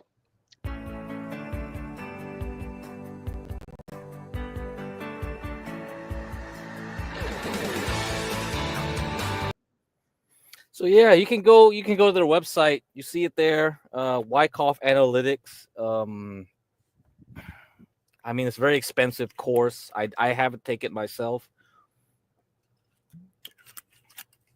But I think from what I've seen, how they teach people this stuff, it's very useful. But you got to be really serious. It's probably a waste of money if you just come in there. You're not going to be serious. You're not going to do the homework that they do in one quarter. Like they treat it like an actual college course, because it was a college course in Golden Gate University in San Francisco at one point. So, yeah, you got to be really serious. But I don't think you have to be. You can be a normal trader and still do a lot better than most people. And I've shown you this already. Like, all I'm using is a moving average, right? 2 moving averages, 40, simple moving average, 18, and you can do a lot with it. So I think this is just an outcome. Yeah, okay. Let me get the. There's gonna be another videos I'm gonna show. Oh yeah. Let me see if that's on the list to play. Yeah, it's not on the list to play, but I'll play this anyway because we're doing the Russell. Yeah, let me play this one. It's not on the list. It's not on my list to play, but this one's important. Now on the markets, Tom Lee, head of research at Fundstrat Global Advisors, chief investment officer at Fundstrat Capital, and the list goes on and on. Andy's a CNBC contributor, first post-election appearance that we've had. You knew Trump was going to win. Well, not many people did. Yes, that's. I'll give you credit. Are you saying you didn't? Maybe you didn't say it in so many words, but you said it. Yes, I'd say that we were placing a lot more weight on what the betting markets were pointing to, and so and we, when we look at all the deltas, that's. And you saw it in the Trump trade, and you saw it in Bitcoin. Correct. And you saw it in sectors of the market that would benefit from. That's right. Presumably, but who knows from a Trump presidency. So 1,500 points, a meet out of the gate. More to come, or are we're already there? I think we need to respect this move. I mean, there was a tremendous rally post-election, and it continued yesterday. I think it really does reflect a lot of money was taken out of the market because of the uncertainty around the election. And now we know that because of policy changes and animal spirits, that this is really going to benefit things like Bitcoin and small caps and regional banks and financials. So I do think there's still a lot of upside. I mean, small caps trade at 10 times median forward earnings. I mean, that's a... So what do you think that should be? 12 times? What's the opportunity set in your mind? Well, since 1987, small caps traded on a median PE basis at a premium to the S&P. The S&P is at 17 times. So I think small caps could, in the next couple of years, outperform by more than 100%. And what do you think about some of the macro issues that I think create a different level of uncertainty? We keep talking about the bond market and what that might be saying, what you think is happening with gold. Are the bond vigilantes going to be this governor on whatever you think is going to happen in Washington? As James Carville famously said, the bond market is, everyone's scared of the bond market. So that is something we need to watch. But we've had plenty of periods where stocks have risen with bonds rising. And I kind of agree with Powell's assessment that it's not yields have gone up not because of inflation, but because there's sort of a change in growth expectations. I thought that a sweep was, for either party, was the death knell for the markets and frightening to all involved. And now we're getting a sweep. Why isn't it more frightening? Maybe the sweep the other way would have been a little more frightening to some. Yeah. I mean, I think part of the reason investors are getting somewhat optimistic is that President Trump is entering office again, but this time with a lot more knowledge of how to build a cabinet and a team. And so in some ways, this would end up being more market friendly. And I think that's why investors are becoming optimistic. I mean, I kind of agree with the idea that there are animal spirits growing. He'll never be deficit friendly, will he? I mean, he will be deficit friendly. He won't be, if we cut taxes on tips, Social Security, overtime, remove the SALT cap, extend the tax cuts. If you do all those things, that seems like... It's going to be very difficult to fix the deficit with just changes in taxes and spending. But it's probably why Bitcoin is kind of interesting here, because it's potentially a Treasury reserve asset. And, if Bitcoin rises in price, it actually helps offset the liabilities, which is the deficit. So you were at 150, I think, on Bitcoin, weren't you? But yeah. Not necessarily by the end of this year, or? I think 6 figures is still possible before the end of the year, yeah. And then more next year and the year after? Yeah, I think because now, post-halving and now Bitcoin's becoming a lot more relevant, and I think maybe the regulatory overhang is diminishing, that there's a lot of upside from here, yes. Okay, S&P, end of next year. Well, between now and year end, 5 to 10% is probably the base case, just because that's the type of rally post-election, and we have a dovish Fed and, the normal seasonals. Is that the right move right now for the Fed? I think inflation fighting war is largely over, and the real rate is still too high. So I agree with Fed's view that we need to move towards neutral, which is towards 3%. So I think it is supportive of markets, and business investment has been constrained. So I think these things are positive. So what about 2000? What's next year? Is that 25? They move so fast. They're like months now, the years. So what about 2025? So 5 to 10% more would put us well above. Yeah, more than 6,000 before year end. I think at least for the foreseeable future. No recession. No recession, and people want you to answer when I ask you a question. So what do you say? 60, what 100 on the S&P? I think well past like 6,700. No, sometime next year. 6,700. Yeah, sometime next year, because that's another 20%, isn't it? Yeah, maybe 10, 15. Yeah, because margin debt hasn't really risen in the last 4 months, and the stock market's up. So we know investors haven't been adding risk, and now we have earnings visibility, and we have a continued dovish Fed, and then this election's behind us. So multiple tailwinds exist. Wow. You're pretty bullish. I think I'm pretty positive on the U.S. and fundamentals, yes. Okay, good.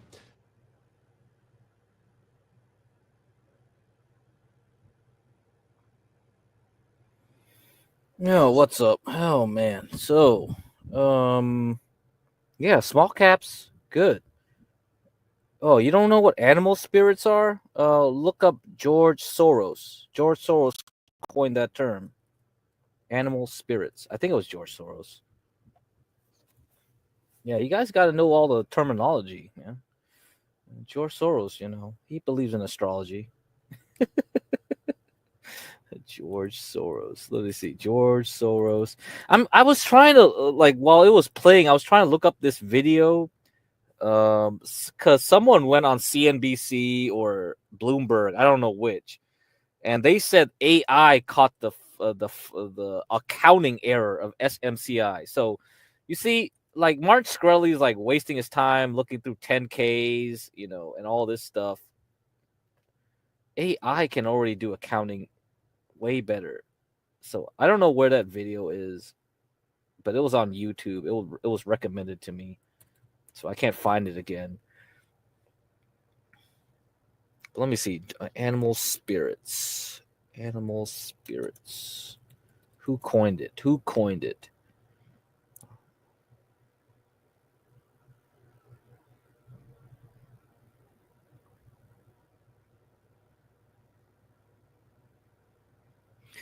Yeah, it might have been his protege, right? Druckenmiller, but I'm not sure. Spirits. Oh, it actually predated both of them. Oh, it was Keynes. Keynes talked about it. Yeah, okay. Keynes talked about it. So it's Keynes. So it's all from Keynesian economics. So I can read the simple definition here.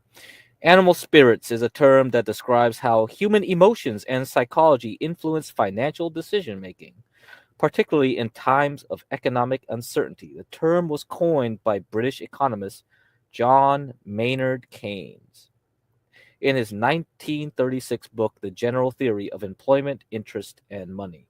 Okay, there you go. Do you want to read that? But yeah, it's quite popular saying. Talk about animal spirits, and we can talk about animal spirits right now.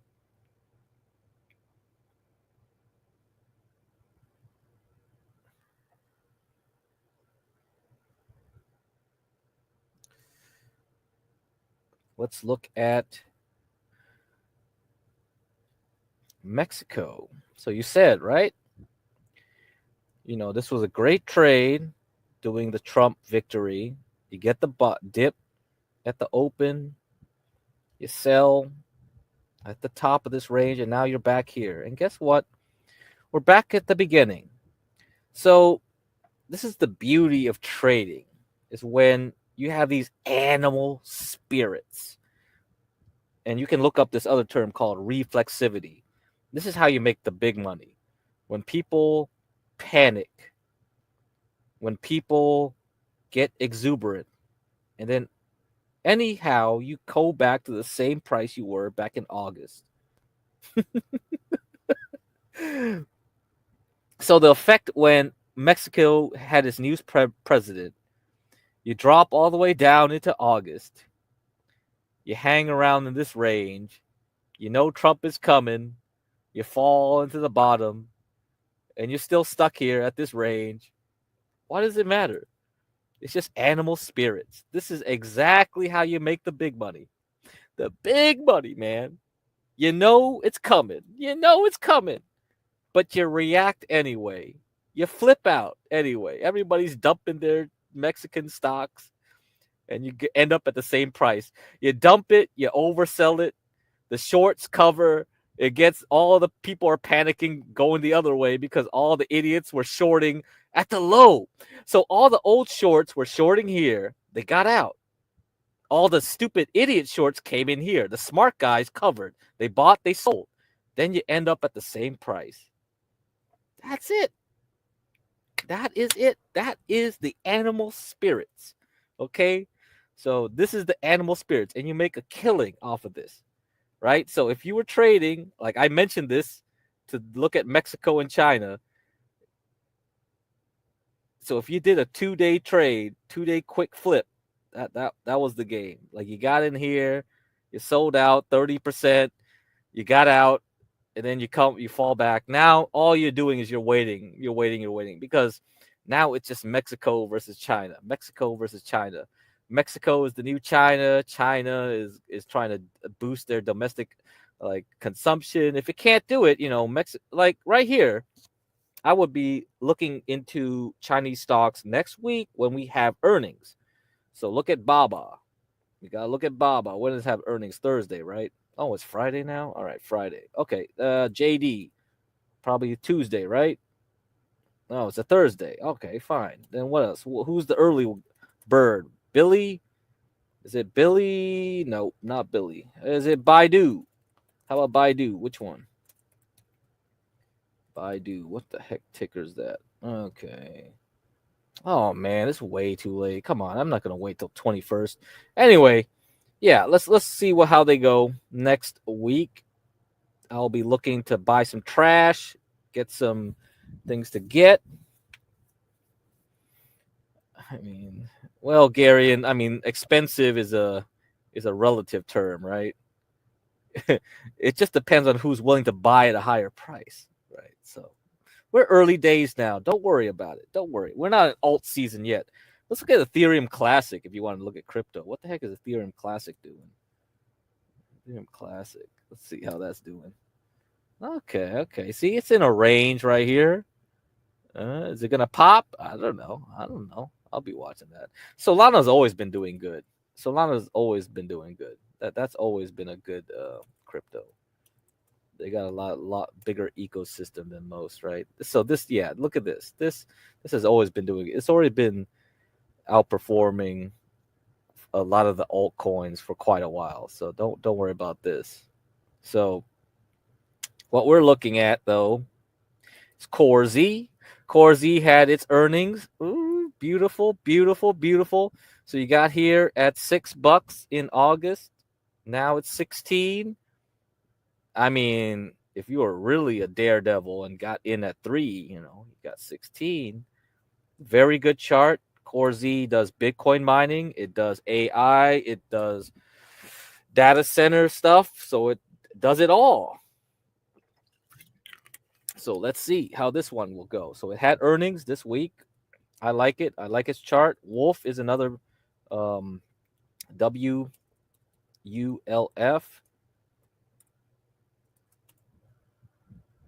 So yeah, it has a nice chart as well. Broke out of resistance. Gwyneth Paltrow's in this one. I don't know. Gwyneth Paltrow believes in a lot of weird stuff. She sticks a lot of things in her vaju.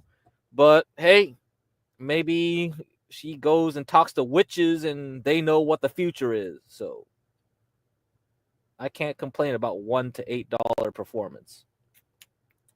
Okay. So, but yes, it is a gamble. Do not put your whole pot in one stock like this. Just keep it in your mind, kind of like MindMed, MNMD.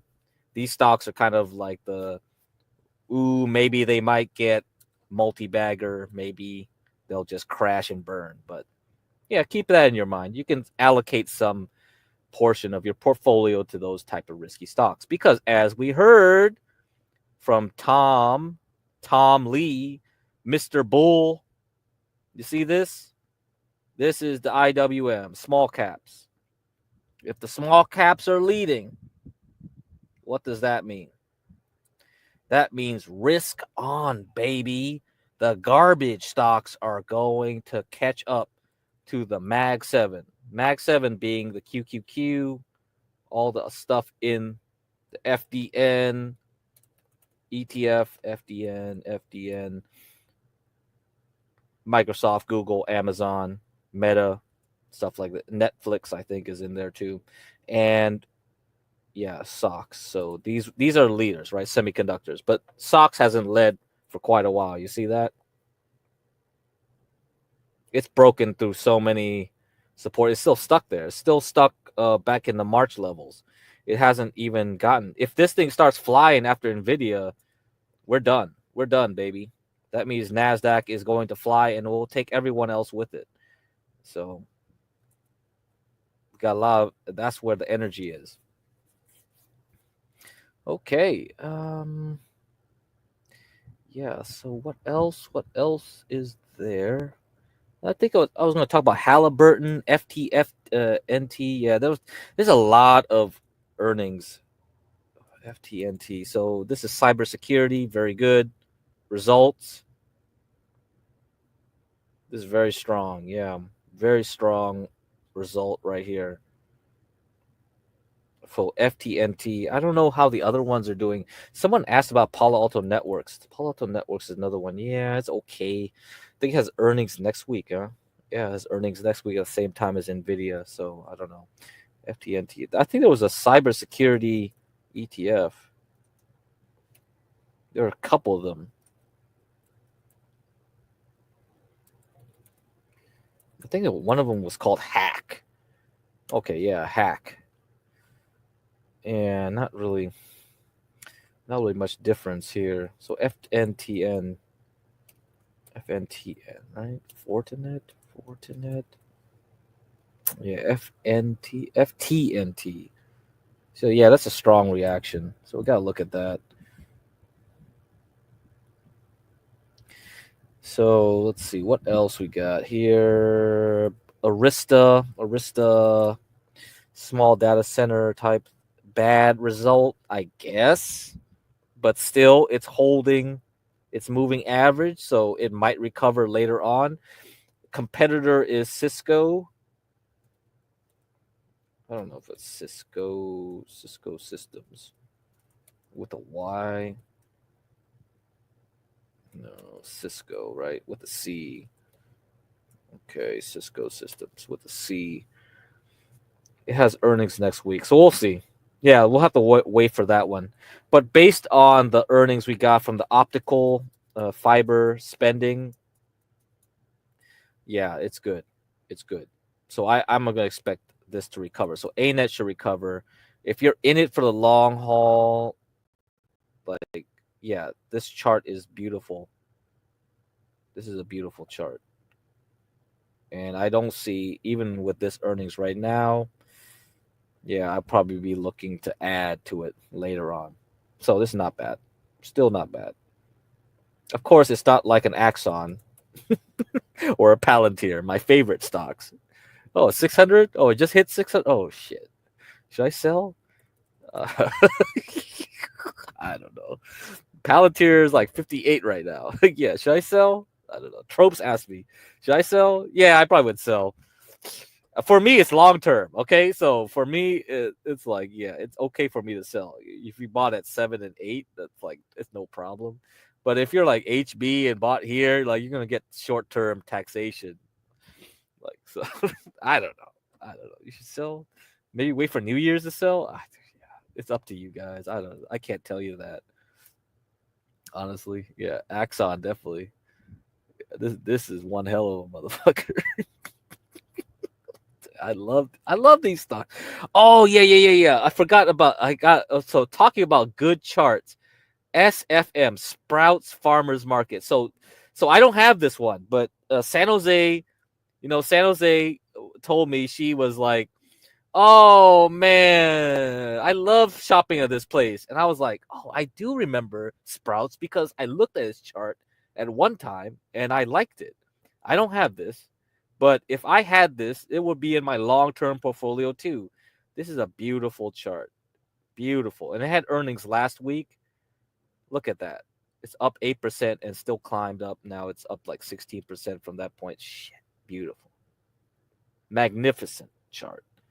All you got to do is look at charts. But this is like the Peter Lynch style of investing. You invest in what you know. Okay? Or you know what you know about. So if somebody was like shopping a lot in this, and I don't think there's any of them that I ever went to recently. But I'm sure if I went into that store, I would see great things, a lot of selling, a lot of buying, clean aisles, good produce. You know what I mean? Like, let's compare that to Big Lots. Let's compare to Big Lots. Let's look at that stock. Let's look at trash. Big Lots. Oh, Big Lots went bankrupt or something? Because why is it in the OTC? Yeah. Go to a Big Lots. Go see what their stores look like. Like, you don't need to be an expert. Go to their stores. Look at their chart. Like, like that's all you got to do. Look at a chart. Go to the store. See how many people in the parking lots. Like, that's all you got. That's a Peter Lynch style of investing, where like you invest in what you know, right? What you're exposed to, like what you see. So, yeah, Peter Lynch. That's the Peter Lynch style. You invest in tacos. I'm sure there's a taco stock somewhere. I think Del Taco has a stock. Is it owned by Yum? I think it's owned by. Who owns Del Taco? Del Taco. Del Taco. I think there's a Del Taco. Oh man, it's no longer traded. It used to be Taco. The ticker symbol was Taco. Yeah, Del Taco. No longer traded on NASDAQ. Jack in a Box bought Del Taco in March 2022. Jack in a Box paid $12.51 a share. Sorry, HB. You missed out. There was Del Taco. Del Taco. Strong buy. Yeah, strong buy. It's like Bed Bath and Beyond. You know, you go to Bed Bath Beyond. I don't know if you guys ever went to that place. I go to that place every year. It gets worse and worse. You go there for like Black Friday. The employees look more depressed. The aisles get more empty. Like, you can't find shit you want to buy. It's just like, what the fuck? It's like, yeah, you know that thing was gonna go bankrupt, man. I should have shorted it, right? I don't short stocks. That's not my philosophy in general. Okay, but if you had to, you would have. You would have. So that's just how it goes, as far as we can tell. Damn, yeah, man, it's 6 cents. Might as well $30. Just about it, like 2 years ago. $16, $17. Wow. Yeah. So just looking at a chart, you know where it's gonna go. That's all it takes. Chart goes up, good company. Chart goes down, probably bad company.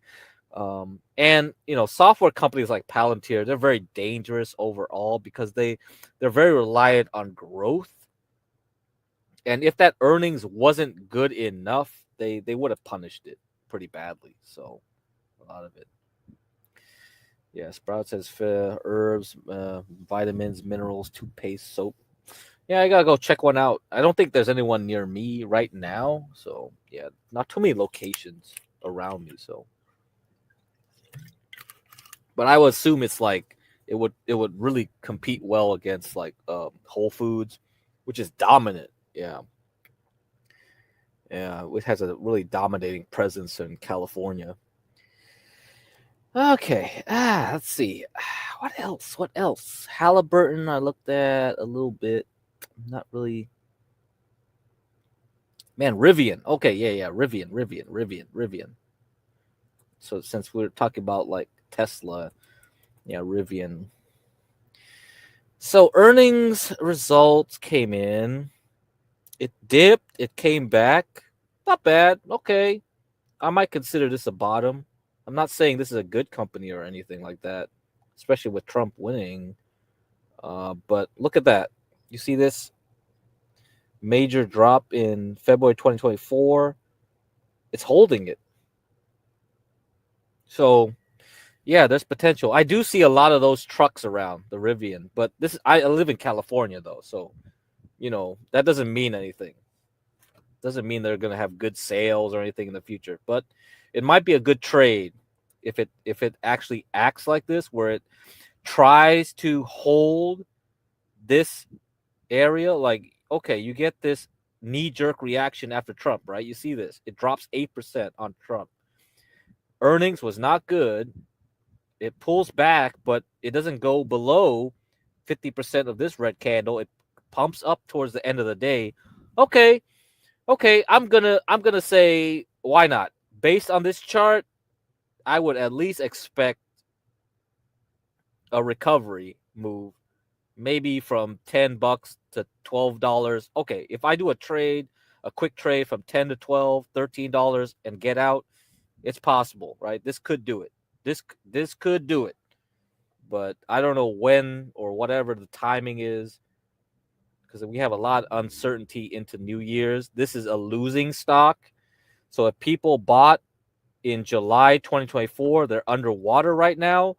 They will treat this stock very badly into New Year's, because they'll be like, oh man, I gotta sell my shares because I want to get my tax lowered, right? My tax bill lowered. They'll look at this as a loser, especially if it's a short-term capital gains loss. They can use this to offset any gains they made this year.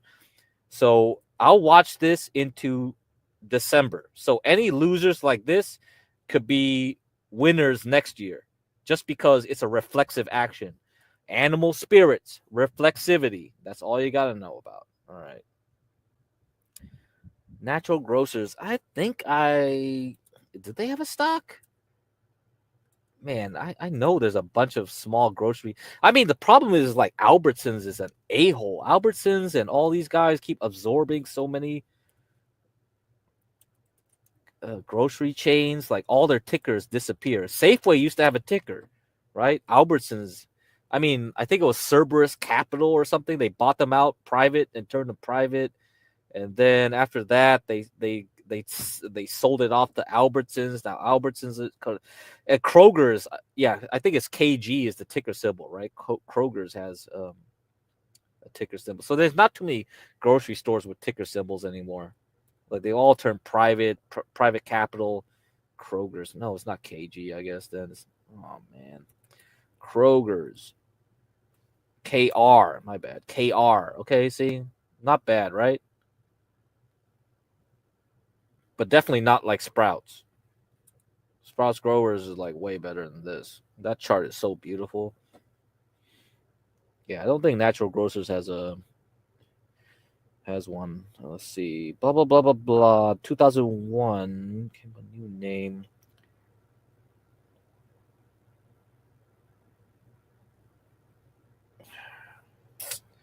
Yeah, I don't know if it has one.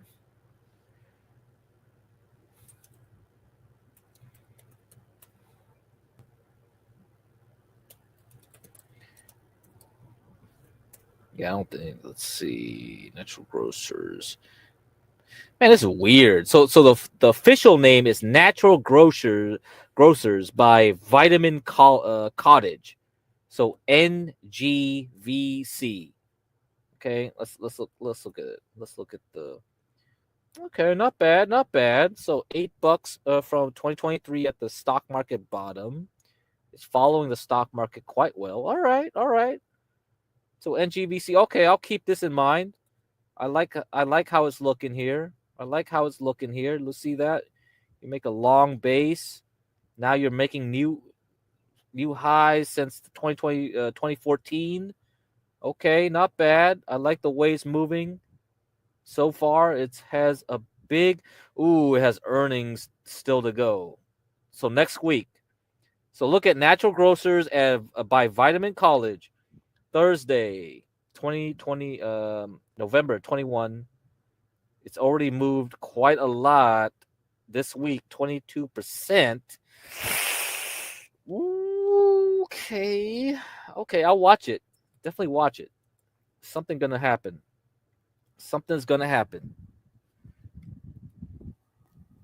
Large superfoods.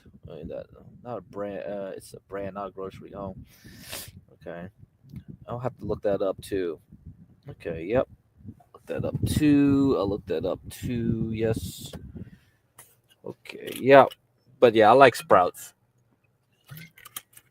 That chart is good. Okay, guys. I'll keep these in mind. Okay, LSF. Okay, I'll keep this in mind. Definitely go look through them. So yeah, we should get a mail-in email just to have tickers flow in just for stock-related questions. So once we get that set up, when Portia has time, that'll be better, because I can look up anything, stocks, crypto, any kind of ticker stuff that you want me to look at. I'll just look quickly and give you my opinion just based on looking at a chart. Go like, okay, what do I think? Just looking at a chart, what do I think? That's it. Very, very fast.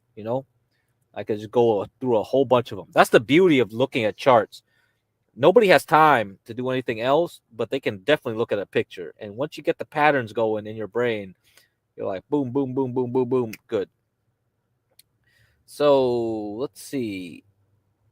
I had something for Affirm. Okay, Affirm, the buy now, pay later company.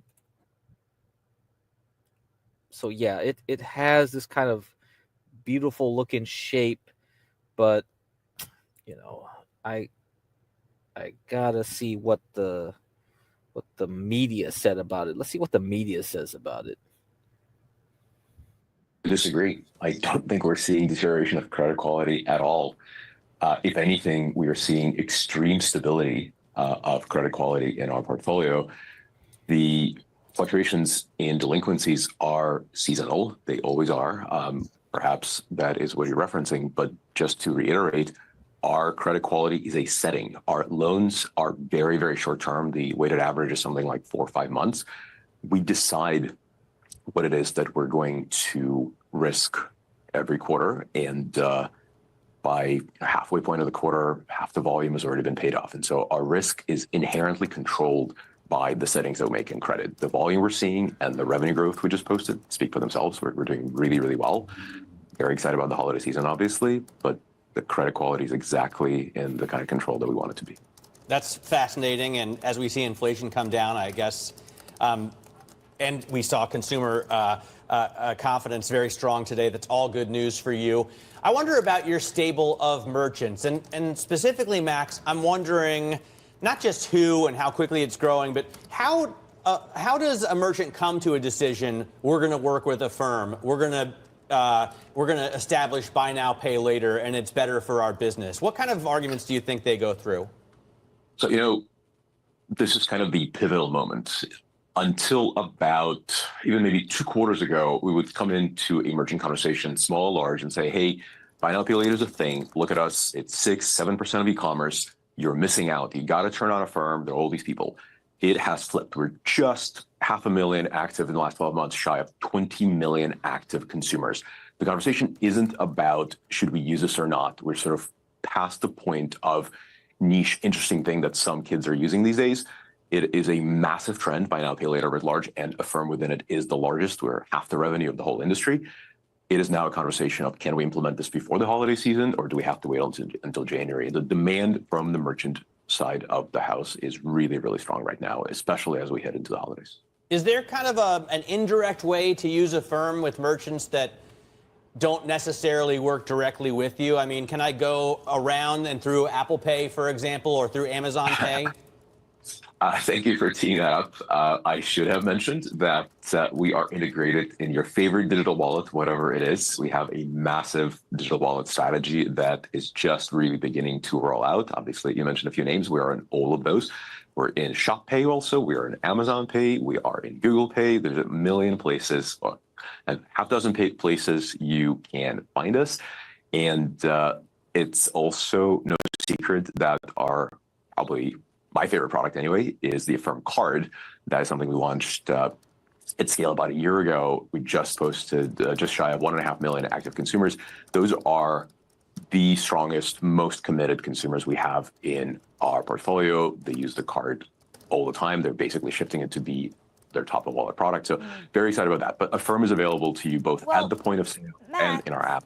You know, the interesting thing about the Apple Pay deal, we spoke just months ago when you really had it start taking off. What is the uptick there? How are you seeing the platform being used on third parties? So we spoke months ago about the impending launch, but it's only been around for a couple of weeks. So it's a little too early to report progress there. We're very excited about not just Apple Pay, but our entire wallet strategy. It has worked really well for us so far, and obviously this particular one is one of the most popular. On the credit cards in particular, it's interesting because when you think about the buy now, you and I have talked about this so much, where does the credit card industry fall in relation to where you are playing, right? Where does the discrepancy happen? And with the Affirm card as well, how are you competing at perhaps a whole new scale? That's exactly right. We are going offline with the card. That's the single most important thing about what we did with the Affirm card. It's a great alternative to credit cards.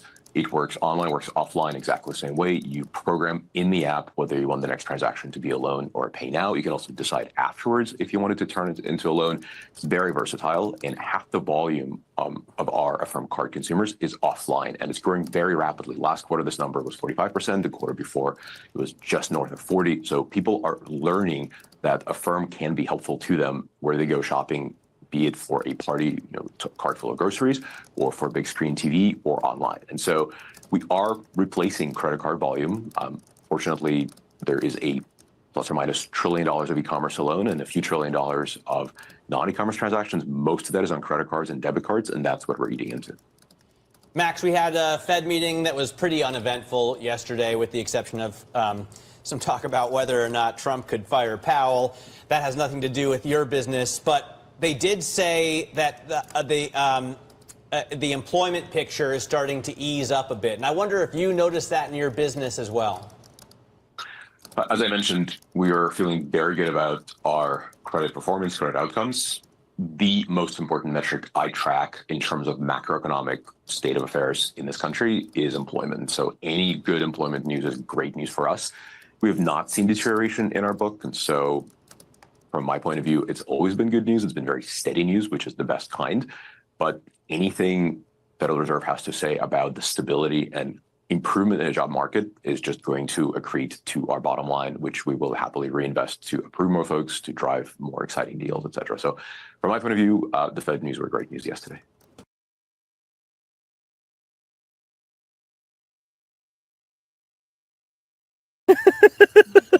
That's a good freeze frame. All right. So enough. So you got some idea from the money changers how things are going. All right. If you know what the money changing is, if you know what that reference is, there we go. Got some new. Okay, Ollie's bought 7 Big Lot stores. Yeah, somebody's gonna convert all that real estate into something else, right? Real estate is still real estate. You liquidate real estate, you get something at least back to pay the creditors. Bankruptcy sales are always the best. You can find good stuff. Man, you can get like nice office chairs, like LCD monitors and TVs. Nice things from a liquidation sale, right? There you go.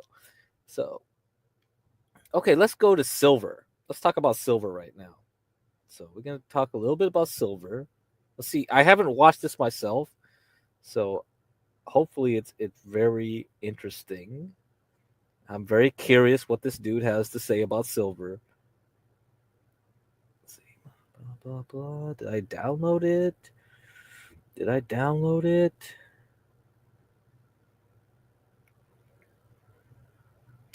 Dang, maybe I didn't download it. Oh, too bad. Okay, hold on. So while I download it, you can watch this one from the Bond King, okay? Jeffrey Gundlach. Jeffrey Gundlach is the Bond King. Let's see what he says about the Fed.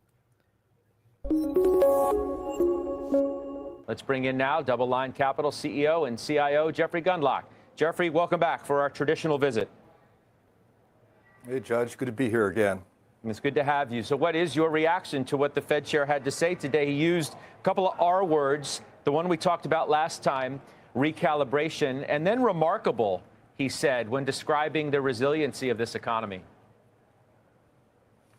Yeah, recalibration showed up again, and that's a repeat of the last meeting's sort of word of the meeting.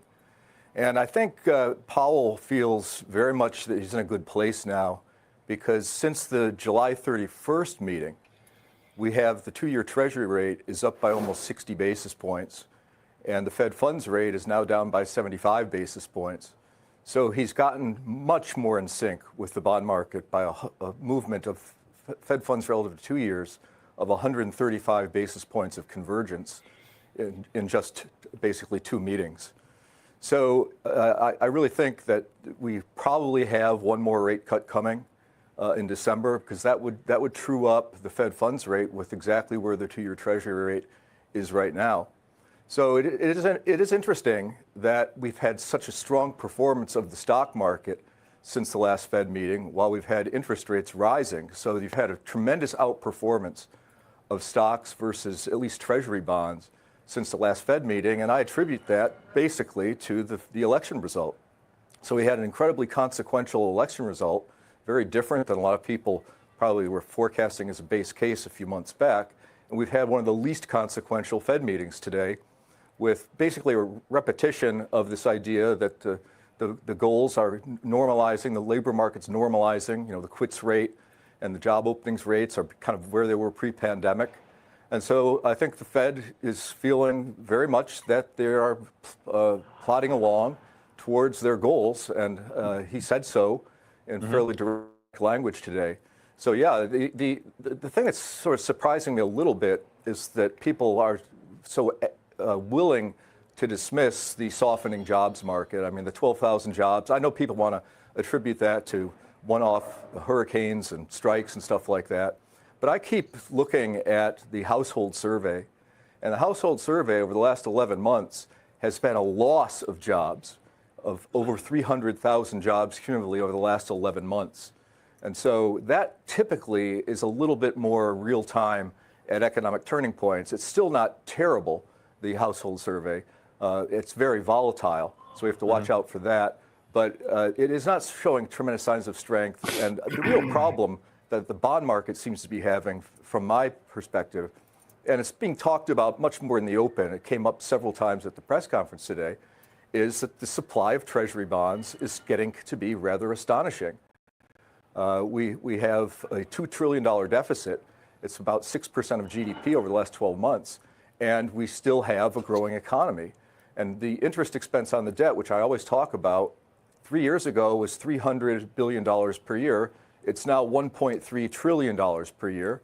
And we have a great volume of bonds that are rolling off with very low interest rates from 5 years ago, or even 3 years ago, that are being refinanced at substantially higher rate levels. And this is going to continue to be a supply problem for the bond market. And for this reason, we are not positive on long-term Treasury bonds. In spite of the fact that the economy is sort of gradually slowing down, it's just the supply of bonds is very troubling. And so we recommend investors stay at the intermediate part of the Treasury bond market and not out in the 20 and 30-year bond sector. In fact, when we're at the low in rates, basically several weeks ago, we made another duration cut or maturity cut in many of our bond funds because we do not want to be exposed to this fiscal financing problem, which I think could very well lead to rising interest rates in spite of the fact that we might have a slowing economy. So interest rates are rising. We have the curve is not inverted anymore, 2s to 10s. It's not very positively sloped. It's a very flat yield curve. And we're anticipating that the Fed will cut rates again in December. So not a lot to take away from today's meeting. It was pretty much a repeat of the comments that were made by Jay Powell at the last meeting. But I do think that he is much more in line with the bond market, and he is correct in exuding the idea that he's in a normalized sort of a place and that he's making progress towards the mandate. The inflation numbers are lower, of course. The PCE core is at 2.7. There are some inflation numbers in the low 2s. We believe that if we keep the price of oil around the low 70s, which has been a lot of resistance down at around 70, we think we're going to see potentially a headline CPI that's below 2% in about 4 or 5 months, based upon the structure that's there. So Jay Powell will be able to pretty much declare a victory. I also commend Jay Powell for bringing up the lags on the rent rolls. The part of the inflation rate that remains elevated is kind of rent rolls. The new rents have almost no inflation, but the old ones, they come down with a lag. And so that part of the inflation picture is probably still going to provide something of a ceiling on where the inflation rate is going to be for 2025.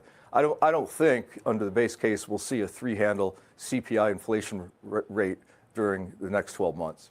I mean, Jeffrey, we talked about the backup in yields. You certainly did. I mean, what role do you think that might play, if any, in where policy does go from here? Powell said, quote, "We're watching that. We'll see where they'll settle. Right now, it's not a major factor in how we're thinking about things. Do you think it needs to be a bigger factor? Well, I think that one thing with the Trump election and the Senate going to the Republicans and perhaps the House, if the House goes to the Republicans, there's going to be a lot of debt. There's going to be higher interest rates at the long end. And it'll be interesting to see how the Fed reacts to that, because Trump says he's going to cut taxes. At least he said so in the campaign. And he's very, pro-cyclical stimulus, as basically it's in his DNA. So it looks to me that there will be some pressure on interest rates, and particularly at the long end. So I think that this election result is very, very consequential. And I think most people were surprised at how widespread the strength was for the Republicans. And maybe it was just a denunciation of all the lawfare. I think that was a really big issue in the election. People, all these crazy lawsuits being filed almost on the same day back a year ago. And people just don't like that. People don't want this kind of strange manipulation. And I think that Trump's authenticity is something that attracts people. Unfortunately, he's very outspoken about the types of policies that are very stimulative that he wants to put in. And he's always been a debt guy. So I'm really worried about that. I'm glad that Elon is somewhat associated with this administration. I mean, they're talking about looking for some spending cuts. That'll be really interesting. I mean, Elon, if you're listening, give me a call. I can help you try to find $1 trillion or $2 trillion out of spending cuts, because we certainly need that. But I think that we have a risk here of there being a backlash from the bond market. And the stock market has done so well since over the past couple of months, and the bond market has not done very well at all. And it's starting to be kind of an interesting valuation issue. I think Goldman Sachs put out a paper talking about forward returns and how bonds are very, very competitive given the yields where they are today, where you can get 7% yields out of not terribly risky, say, double B type of a corporate portfolio.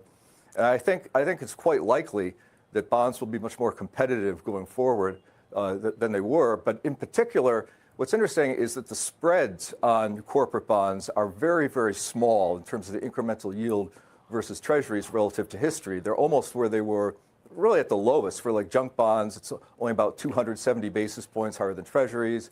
Investment grade corporates are inside of 80 basis points over treasuries. But I don't think that that means you should be avoiding corporate bonds.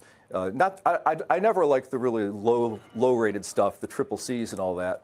But in single B, double B, weak triple Bs, I really think that there's a reason why spreads are so tight. And it's because I think the corporate bond market is less risky on a relative basis than the treasury market.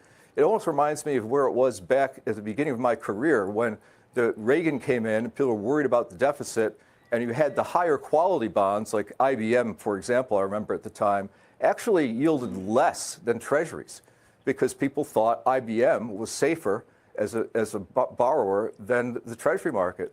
And I think that's one of the things that's propelling this corporate bond performance that's been very, very strong. The reward isn't very high, but the risk isn't very high. These corporate treasurers are smart. And when rates were so low, I mean, when 3 years ago, the high yield bond market, believe it or not, yielded 3.5%. And so these treasurers locked in these very low rates, and there isn't a maturity wall coming for the next few years. And so it'll be interesting to see how the spread markets change. And we've already seen pretty much spreads tightening across the board on non-treasuries. It's the treasury market that's been the underperformer in recent months, and I have a feeling that could continue. So you told me prior, and I think you alluded to it here when talking about the tax cuts, you told me you were not in favor of re-upping the Trump tax cuts. So he obviously thinks he has a mandate. He may, in fact, have a wide enough margin in the House by the time this is all said and done to do that. Do you stand by that view that they shouldn't do that? And I also want to know what you think about that Larry Fink op-ed in the Journal the other day regarding the deficit, which you are obviously concerned about. that essentially you can grow your way out of this deficit problem. You just have to have a higher nominal GDP growth, in fact, to do it. Yeah, I actually agree with that point, except there's a caveat, and that is we have to stop this deficit spending. Jay Powell said this in the press conference, to his credit. He said, we can't keep spending $2 trillion more than we're taking in. The math just doesn't work. Ben Franklin said one of the great natural wonders of the world is compound interest. But when you're compounding your debts, you're running into a real, a parabolic compound interest curve that's working against you. So we really need to have less of a deficit, and I don't think that's going to happen in the quarters ahead, based upon the strength of Trump in this pretty resounding victory. I think Harris actually underperformed Biden in just about every county in America. It's kind of hard to believe it could be that widespread, but the lack of authenticity from Harris was really kind of fatal. And of course, she had an albatross around her neck with a approval rating of her boss that was just mired at 40 or lower for the last few years. So she really had an uphill battle that she was forced to climb. But I think that we're not going to get better news on the deficit in the first couple of quarters, maybe first year of the Trump presidency. I really do not want tax cuts, frankly, for anywhere in the economy, because I don't think that we can continue on this path. And if we re-up the tax cuts, that just means that we're extending the timeline on this deficit problem. I'm actually writing, it'll be out in the public in about a week or two. I'm writing my own white paper about the debt crisis is starting to come much more in focus. And I've run through some basic arithmetic on that, and it's really rather sobering. So I do not like long-term Treasury bonds. The last thing I did relative to long-term Treasury bonds was to sell them. You had been calling for a recession at some point. Do you still think? All right. Very sobering. I can't wait to read this paper that he's going to write.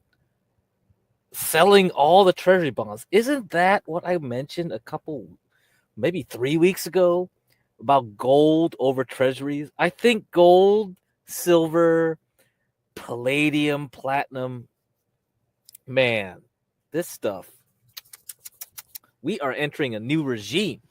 If that's true, and Treasury bonds can't even compete with corporate bonds even, wow, you trust a corporation more than the government to repay the debt?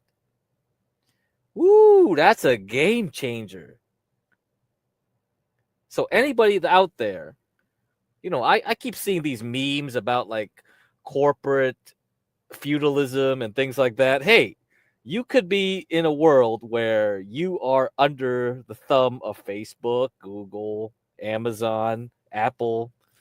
Like that's your new country. So don't believe in a country made from the people, right, to the government. It's actually corporatism. It's what Be Brave is always harping about.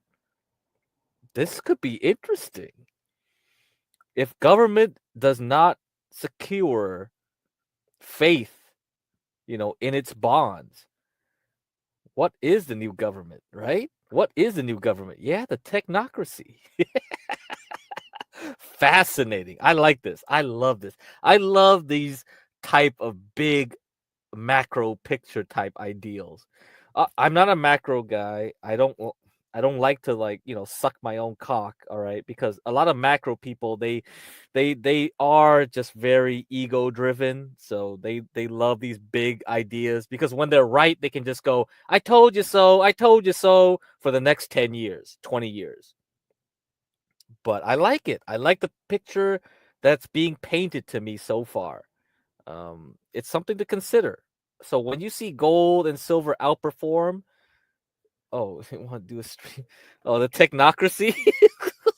Can we do one on the 4B stuff too? The femcells, the technocracy. How the tech? I don't know. That's gonna be crazy. That's gonna be crazy stuff. But anyway, let's continue. I like the video so far. I like the video so far. Likely, or do you think that the election of Donald Trump changes the calculus because he's going to theoretically have a more pro-growth agenda, if you will?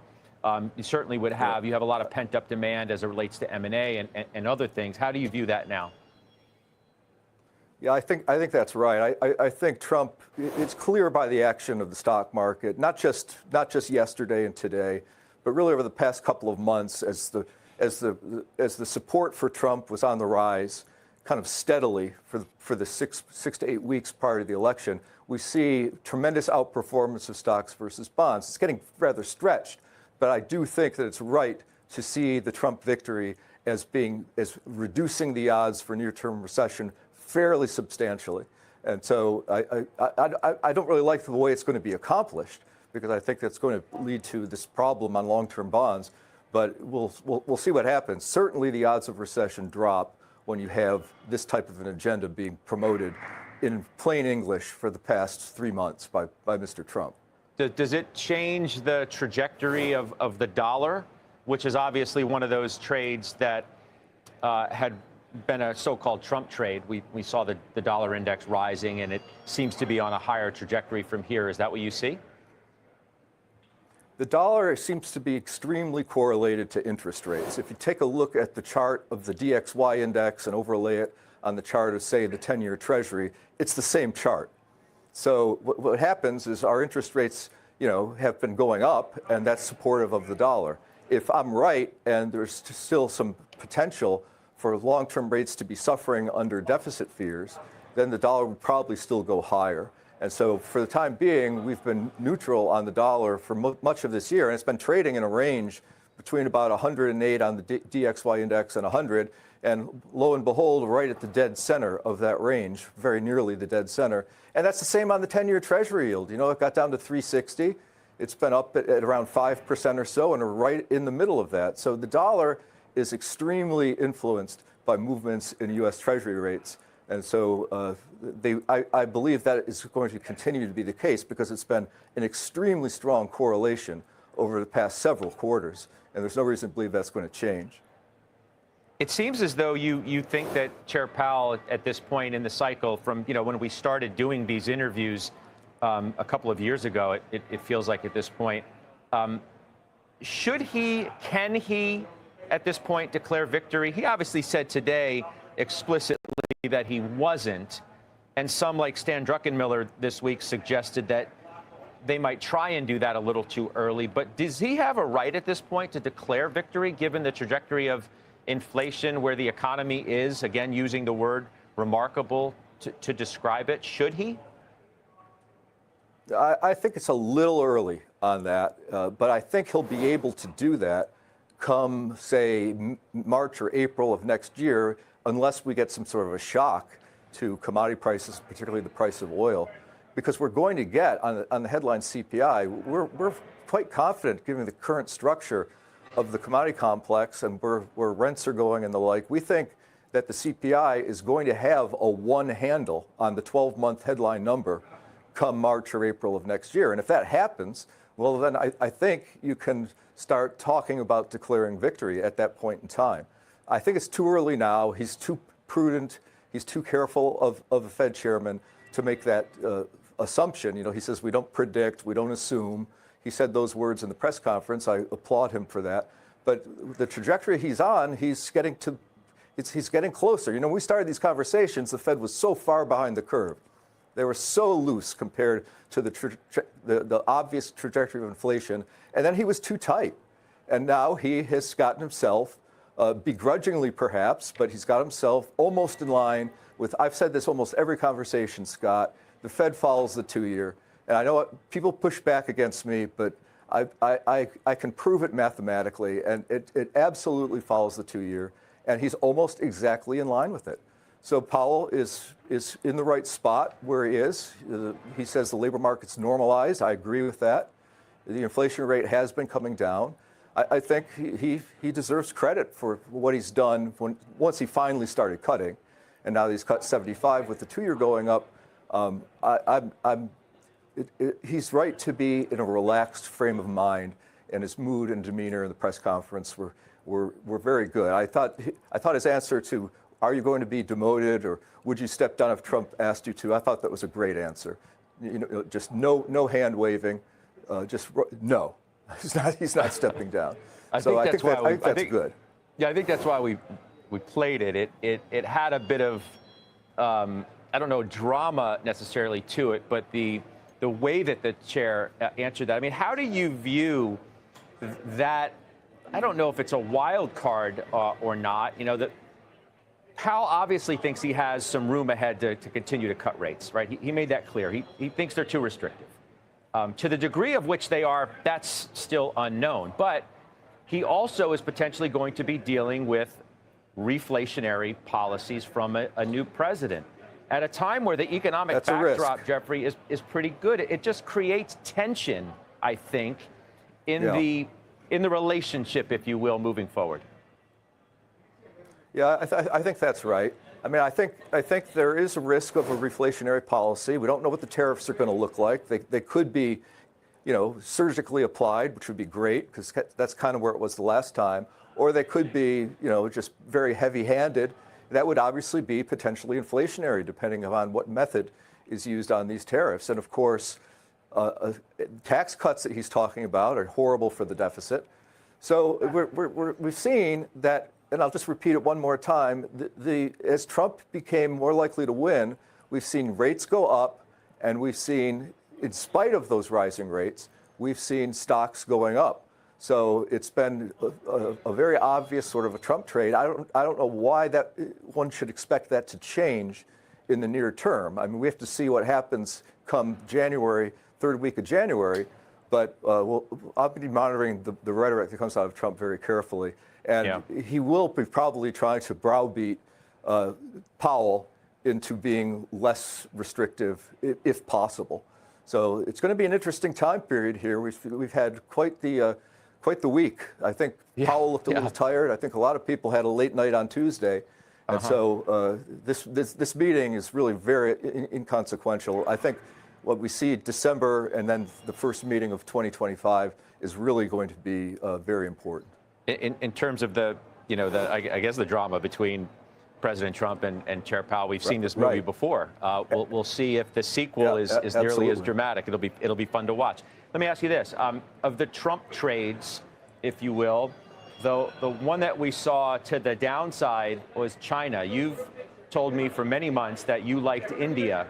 Do you like it more today because you anticipate higher tariffs on China? How do you view that whole paradigm?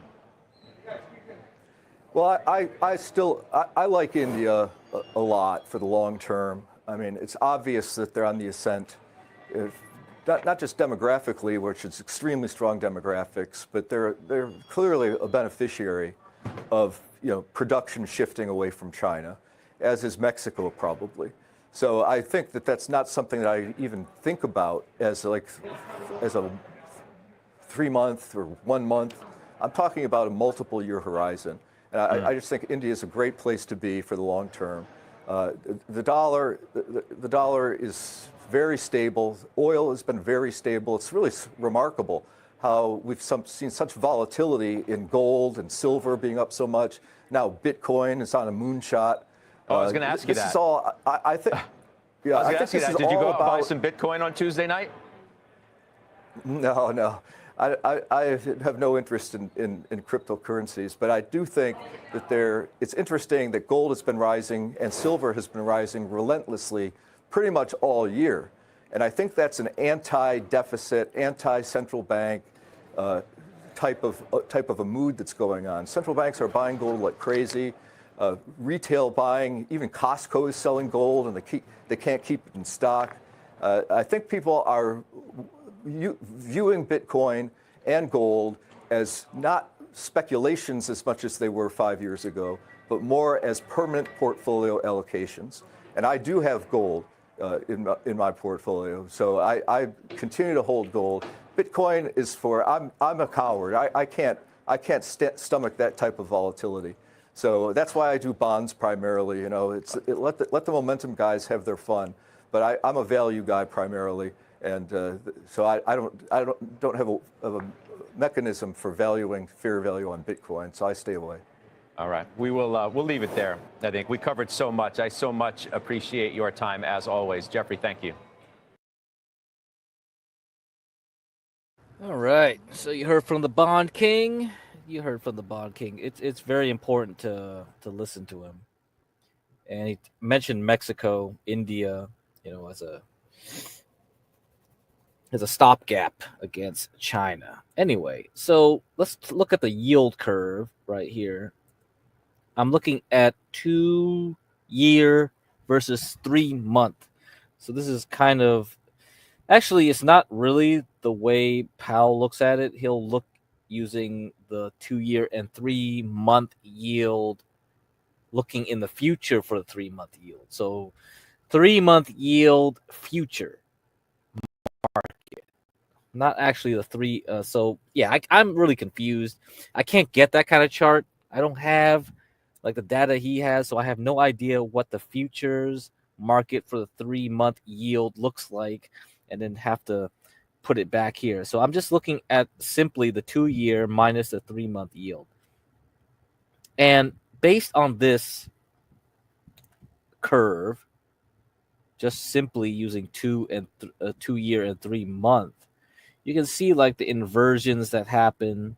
And I essentially just did an EMA, an 18-month EMA. So this cyanish turquoise kind of line, this turquoise, I think is more turquoise line here, shows you when it inverts, it drops below 0%, goes negative, and then disinverts. So it inverts and disinverts. So when that happens, usually there will be a crash. That's what they would say. There's a crash. So this happened during the Great Financial Crisis. Again, in COVID, you see this briefly. So somehow this curve predicted COVID. Don't ask me why. And now we're here. We've been bouncing up and down, but we haven't crossed over the 0% line. We've already inverted since December 2022.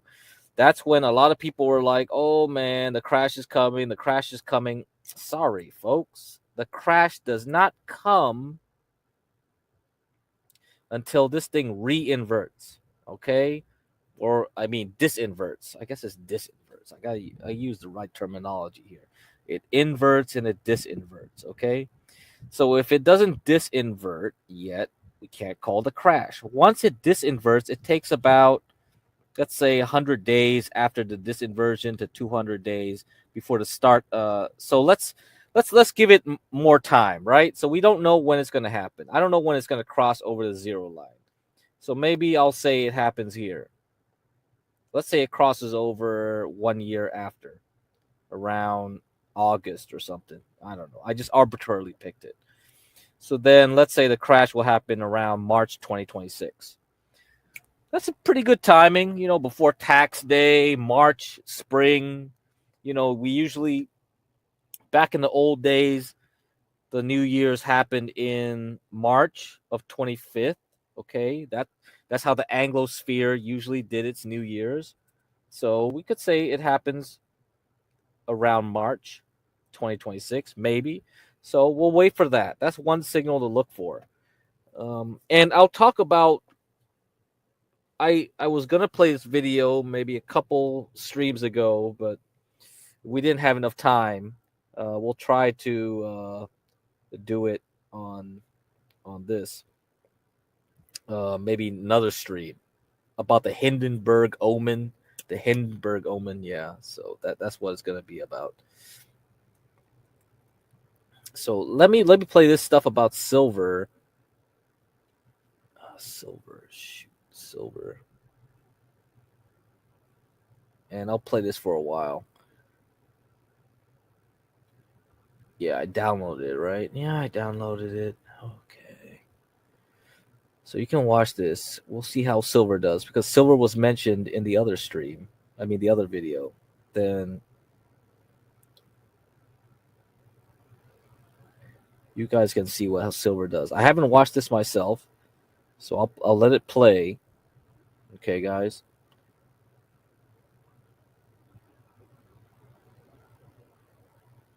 Oh, and I have the super micro one too. Maybe I'll play that at the end.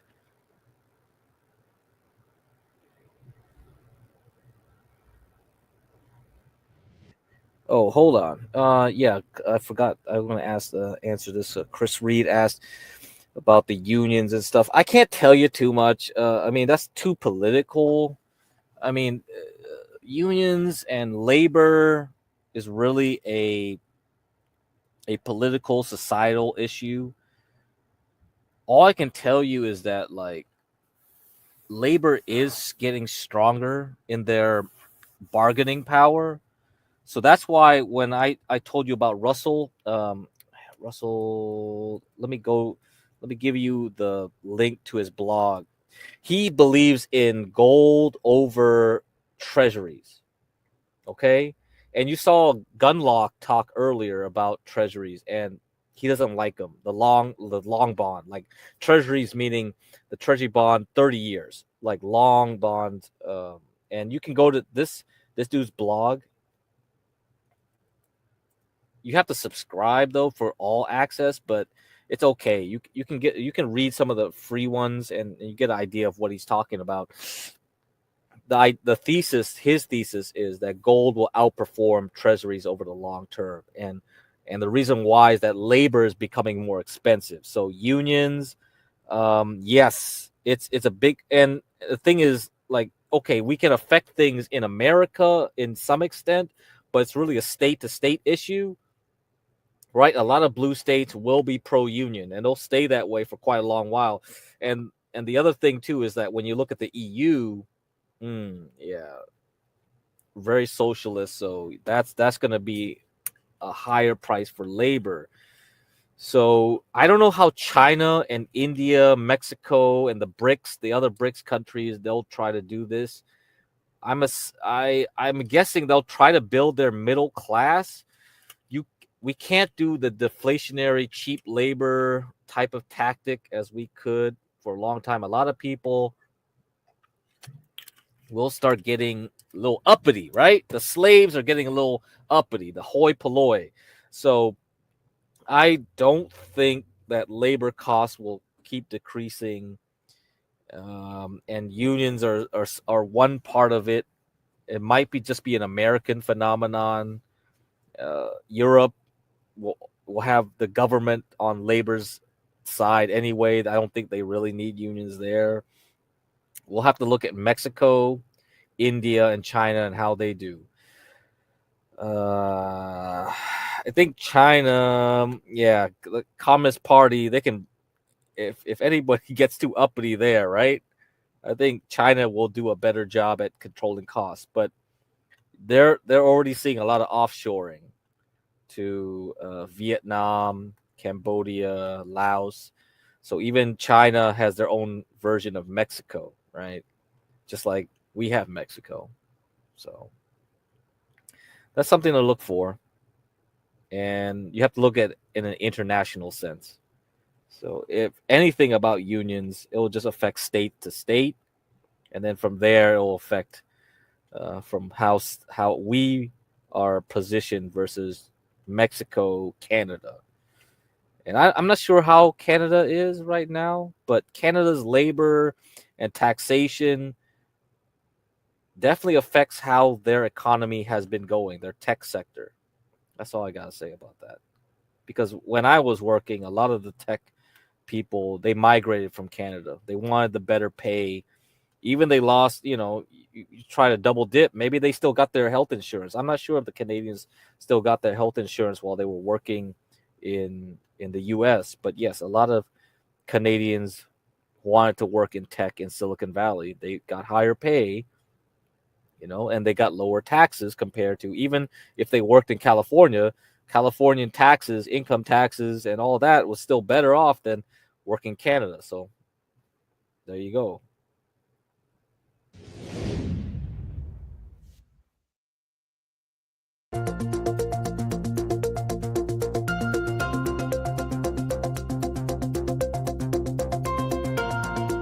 Okay, everybody, we're going to take a close look at silver and what exactly is happening with the white metal.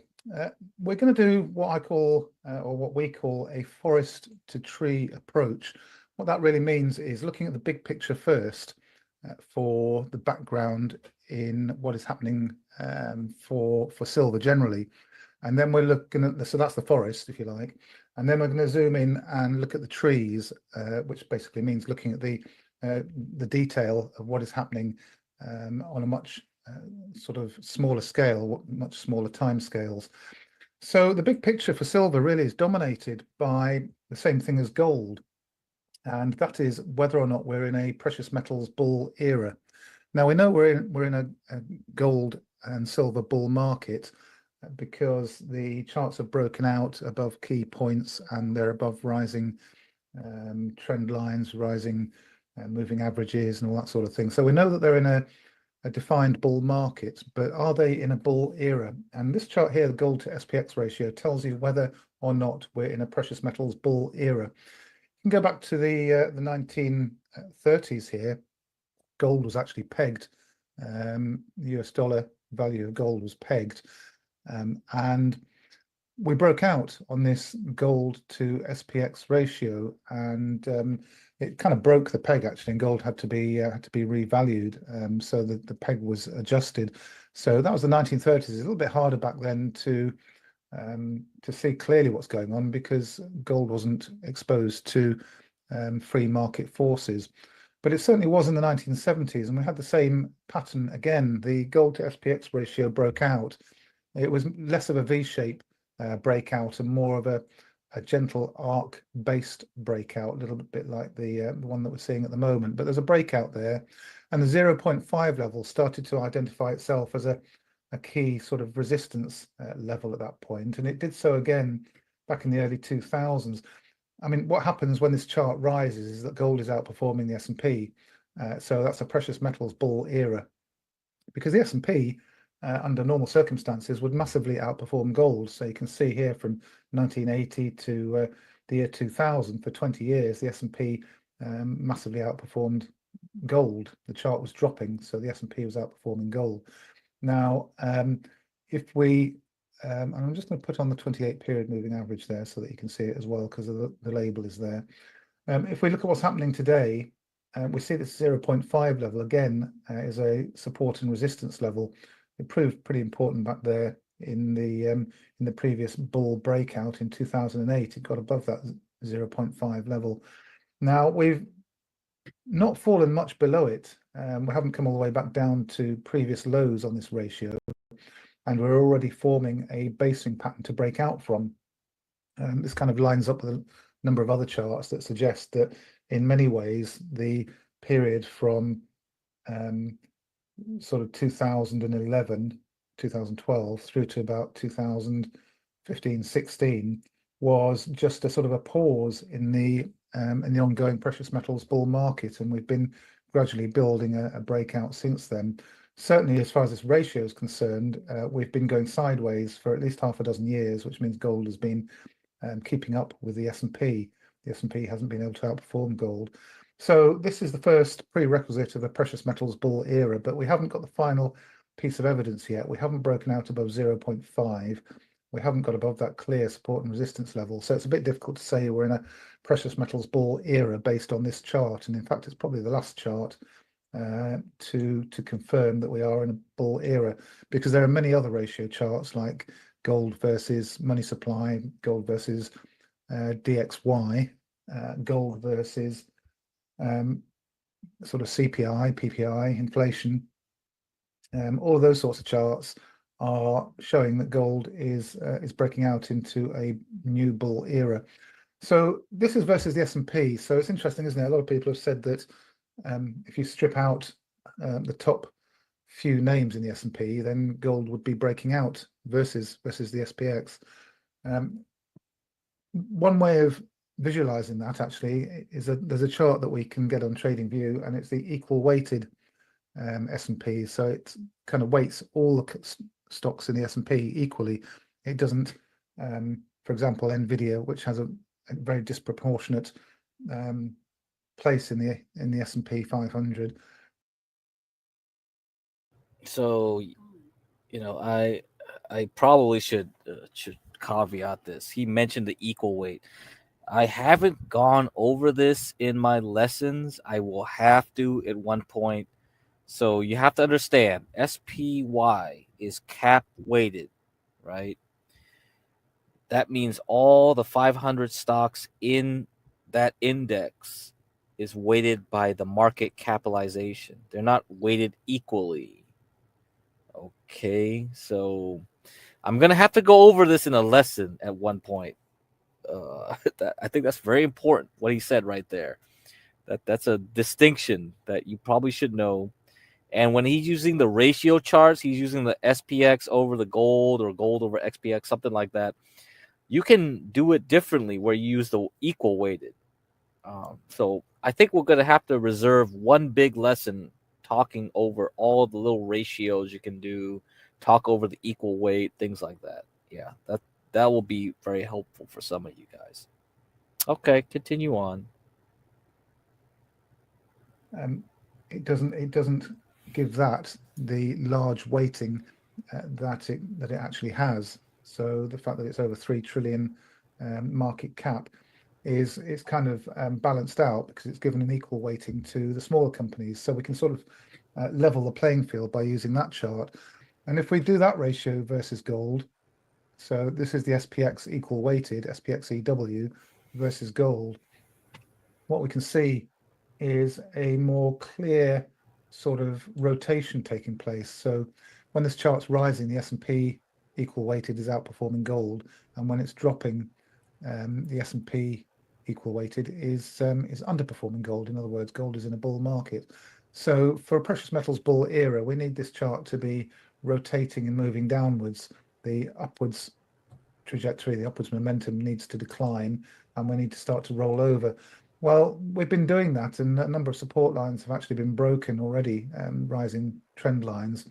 And another one that we're resting on right at the moment is probably the last rising trend line just about that you can draw in this chart. I suppose you could start drawing ones like that, but we're already broken below that actually. If you start using this point here or that point there as a starting point, then these trend lines have already been broken. So it's probably just about the last rising trend line that you could reasonably put on that chart. There's a horizontal support and resistance zone just below where we are at the moment. But regardless, this chart does appear to be rotating in favor of gold, and we've already moved from a low in 2018. I don't think it was $1,200, was it? Was it that low? Perhaps it was. Let me just put the gold chart on top. Bear with me a moment. Let me add the gold chart, and we'll see where the gold price was at that point. So here and here. So yes, it was $1,200 gold. Of course, we had the low back here, which was 1,050. But when we hit the top of the inverted arc or dome there, it was 1,200. So that's correct. That's good. I just wanted to double check that was not misleading. So we've moved from $1,200 gold in 2018 to $2,500 gold now. So gold has doubled as this rotation is taking place. So that's your forest to tree. Well, that's your part of your forest to tree approach. We've looked at the forest. We've looked at the evidence that we are gradually entering a precious metals bull era. Oh, and by the way, should we get down to the bottom of this dome, then my target at the moment, as it stands anyway, is anywhere from about 8,000 to 12,000 gold. I think that's a reasonable sort of expectation. Gold tends to double, then double again, then double again, and then sort of rise a little bit more. So you can see at least two or three doublings of the price of gold.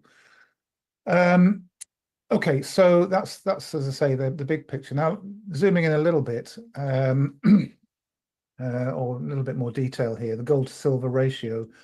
In a healthy bull market move, you often see silver outperforming gold. It's not always the case.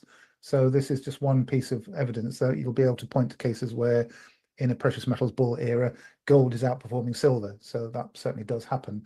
But as a trend overall, or at least at this stage in the process, you would want to see silver outperforming gold, because silver, of course, is lagging a long way behind gold.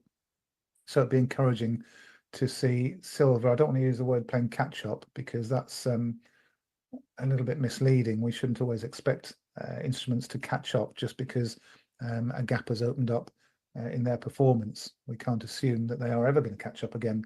Gold may, over time, always outperform silver. So that is not something we should assume. But in any case, this is part of the evidence.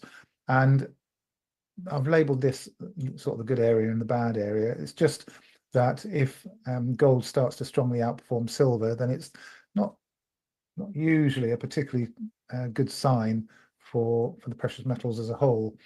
Silver outperforming gold in a strong bullish move is more favorable. So we are just about in this good zone at the moment, and over time I'd like to see silver continue to outperform gold. So I'd like to see this chart continue to move to the downside. Now, looking at silver itself, and this is again is using the forest to tree approach. So we're looking at the big picture first, and this goes all the way back to the 1970s. I've labeled the bull market for silver, bear market, the basing period, next bull market, which broke out here and rose all the way up to the top here. So that was a bull market. And then we had a bearish phase. Now, I'm not going to say it's a bear market because it's a bearish phase that you could view as being in an ongoing bull market. We didn't come all the way back down. It's formed a base at a higher level, and we are now breaking out. So I want to zoom in a little bit here and just look at this period from, let's say, 2010 till now.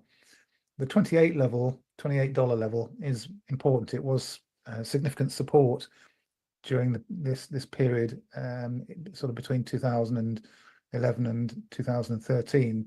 It kept testing that $28 level, and when it eventually broke below it, then we came all the way down to somewhere around $12 or a little bit less. And then on the way back up, the 28 level was important again on this monthly chart. These candles are monthly candles, so the price is oscillating up and down within these candles during the month, and then at the end of the month the candle is fixed and we move on to the next candle. Green candles if we close the month higher than we opened, and red candles if we close the month lower than we opened. And you can flick between candle charts and line charts. So if you want to make it simple and just plot the line that joins each monthly close, then you can hit the symbol for the line chart, and you can, it just kind of clarifies it, makes it simple. It gets rid of the candles, and it's a simple line chart.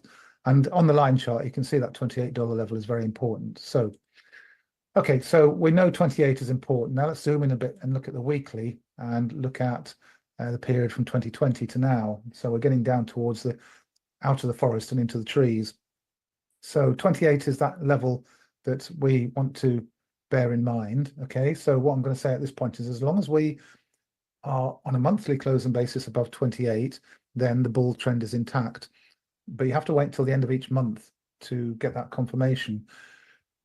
Now, on a weekly basis, the 28 level is also important. It's not quite so clear cut because we have a couple of candles here and there that slightly violate that 28 level. So you could say it's 28 to 28.64, 28.65. So there's a zone of support in there on the weekly candle chart. And we're starting to see on this weekly candle chart evidence of an expanding descending wedge.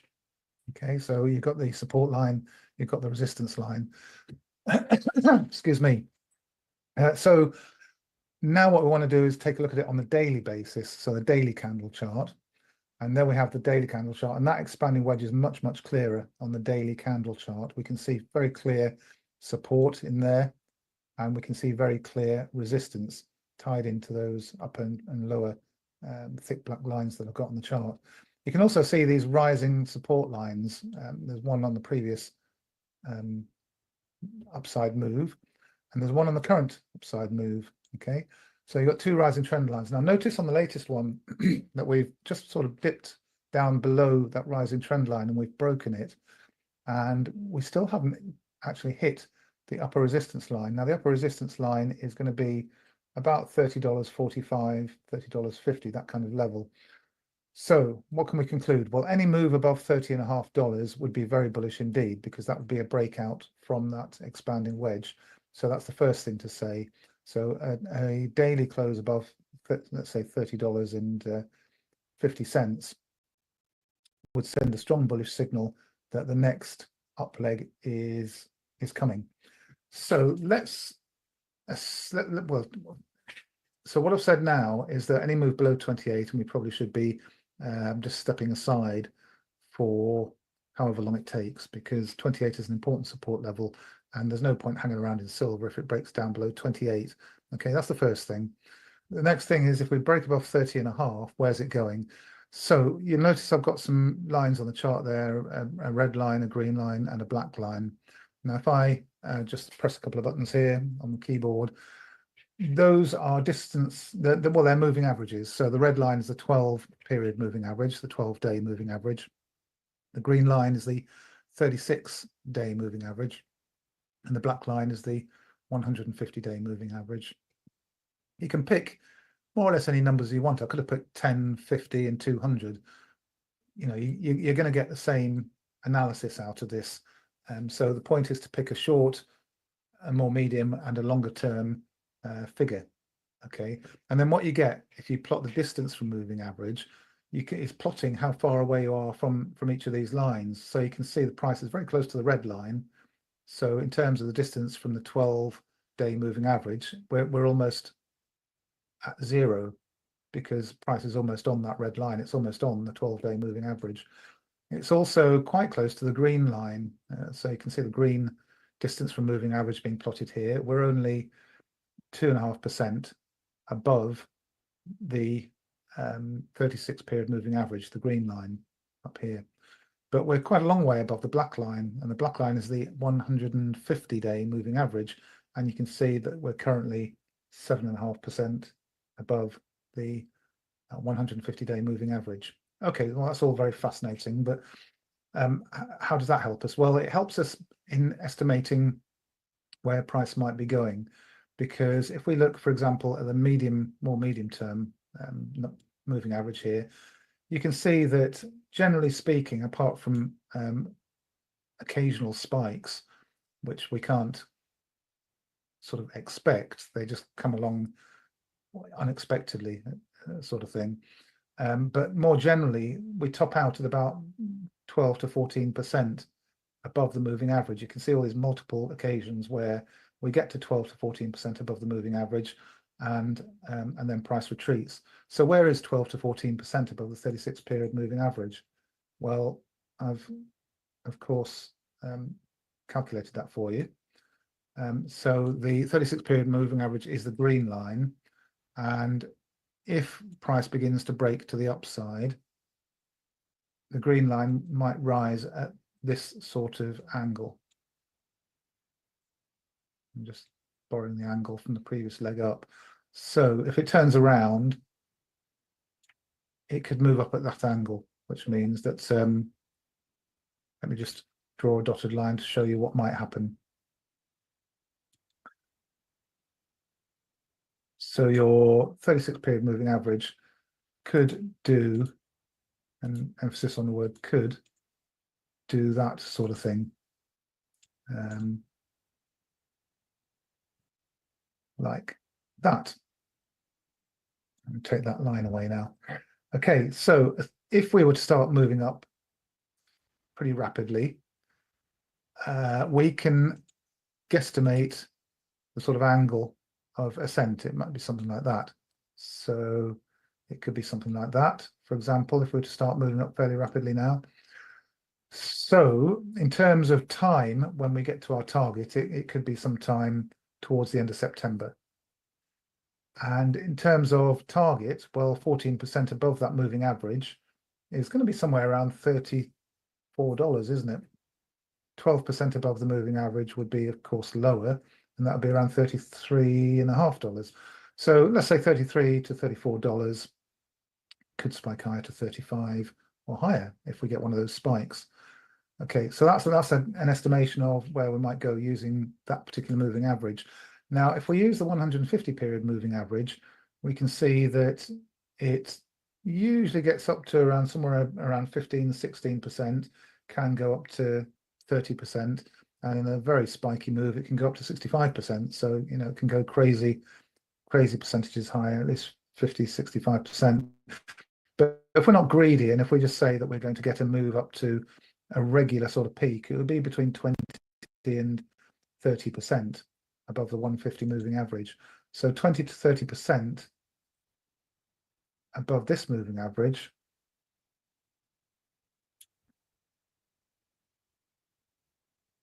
And let me just move the starting point down to that moving average. 20 to 30%, well, 20% would be $34, 34.5, and 30% would be up near 37.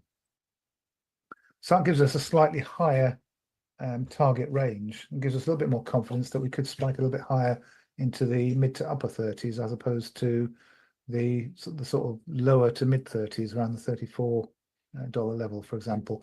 So we're starting to build a target area, a target zone based on different moving averages, and it sort of is in and around this sort of area here, kind of zone, topping out perhaps in the upper 30s, and the lower target zone might be around 33, 34. So that's the sort of target area for silver, as long as we A, stay above $28, and B, get that break above $30.5. Okay, so those are the two numbers to remember. 28, we've got to stay above. 30.5 would signal a high probability of a move towards that those mid 30s. Now we can do some more classical TA on this as well. The breakout from the previous basing period was actually here at about $26. Now we can measure $26 to sort of $32. That was the flagpole. This is a flagpole. That's the flag. And if we place that on top of the breakout level, and breakout level would be $30.5, as I said, then that gives us a target value of $37 as well. So a couple of different methodologies there pointing towards the $37 level. It depends how you measure your flagpole here, but I think that is a reasonable place to measure the flagpole. I mean, we're actually being quite conservative there, because you could argue that a flagpole is that. Let me just make the line a bit bigger for you. You could argue that that's your flagpole, and that's going to go on there, and you're going to end up at $44. So by measuring this as the flagpole here, we're actually being very conservative, and with that estimation of $37. So again, it's going to be a case of watching as this progresses. I suppose as we get into the mid 30s, assuming we get the breakout and we get into the mid 30s, then whether we spike into the mid 40s somewhat depends on unforeseen events and how the market is reacting at the time, and how the price chart looks at that time. I mean, the price chart would look pretty stretched, and the distance from moving average would be getting very stretched, of course. So profit taking area for silver, assuming we do hold above $28, is going to be anywhere upwards from, let's say, 34, shall we? I think 33 might be a bit too conservative. So anywhere from 34 upwards would be your sort of profit taking area, because I suspect once we do hit the peak, this next peak, then the hangover from that could be fairly severe. It wouldn't surprise me if we had a large drop back down into the low to mid 20s, which of course, if we're up somewhere up near the high 30s, would be a bit painful for many. Okay, that's the forest to tree approach for silver. That went a little bit longer than I anticipated, but I hope you found it useful. And let's just watch those numbers, shall we? $28 on the low side and 30.5 on the high side. That's what we're looking for. Okay, that's it from me for now, and hope you all have great days. Speak to you all soon. Bye-bye for now.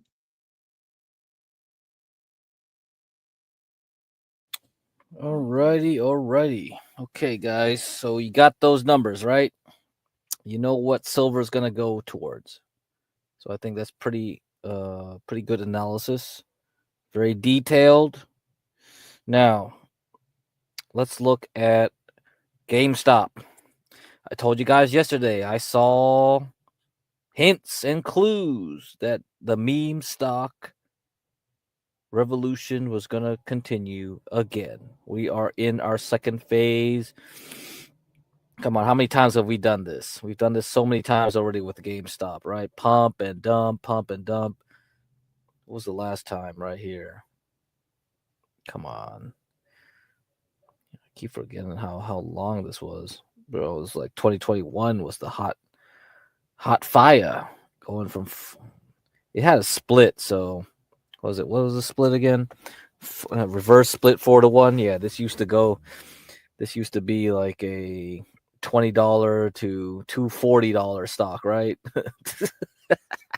$400 stock, something like that. Yeah. Anyway, so now we're here. We see the buildup. The spring is winding. We had initial pump in May of 2024. We've retreated. We tried to do it again in the summer, but we couldn't do it. Now I see it again. I see it building. It got above 23. Oh, yeah. And guess what? You have all those people making money on the Donald Trump Truth Social stock. You see that? You got that nice meme move. Yeah, I bet a lot of money here is itching to go to somewhere else. It wasn't AMC. AMC had earnings. That was a dud. Someone tried to pump it, though, before the market closed, before earnings. Someone did try to pump it. They tried to push it up to $5 from $4. They were trying. Somebody was, but it didn't happen, But hey, we got GameStop at least. We still got GameStop. And I forgot what the other ones were. I'm going to have to look it up. But this earnings looks like it's going to be Wednesday, December 4th earnings. So we got some time. So if you guys got it below 23, good on you. Keep holding. Once we break 27, that's the area I'm looking for, 27 to 28. That's when this excitement starts again. So get your cash ready. And we were talking about small caps, right? Well, the most aggressive of the small caps with the M&A, the mergers and acquisitions, is XBI. You see now it's broken out of that rectangle set in February. We still have room to go. So once I see all the stuff aligned, I see the liquidity coming back into the market in such an aggressive manner. You saw the regional banks, you saw all that stuff. This is where the fun starts. The bubble starts, and you just start throwing your cash in any kind of pot just to collect the money. It's like getting rainwater. The storm's coming. So get the rainwater. Anyway, I'm going to go back to this article because I was talking about AI and accounting and Martin Shkreli. Guess what? AI can do accounting better than anyone. So how can you get an edge by just reading 10K forms? You probably can't. The big boys already got AI doing it for them. Are up 12% today, but still struggling to bounce back from a series of accounting issues. The company giving disappointed, unaudited financials this week after its accounting firm resigned. One AI platform has been sniffing out suspicious transactions at the companies for years. Chris Bonatti is CEO of Hudson Labs. Her firm first flagged risks at Supermicro in 2022. So, Chris, this is fascinating because this is sort of the intersection of a fascinating story in the stock market and the hottest story in the stock market, AI. So tell me how that works in terms of what your platform does, what your large language model does.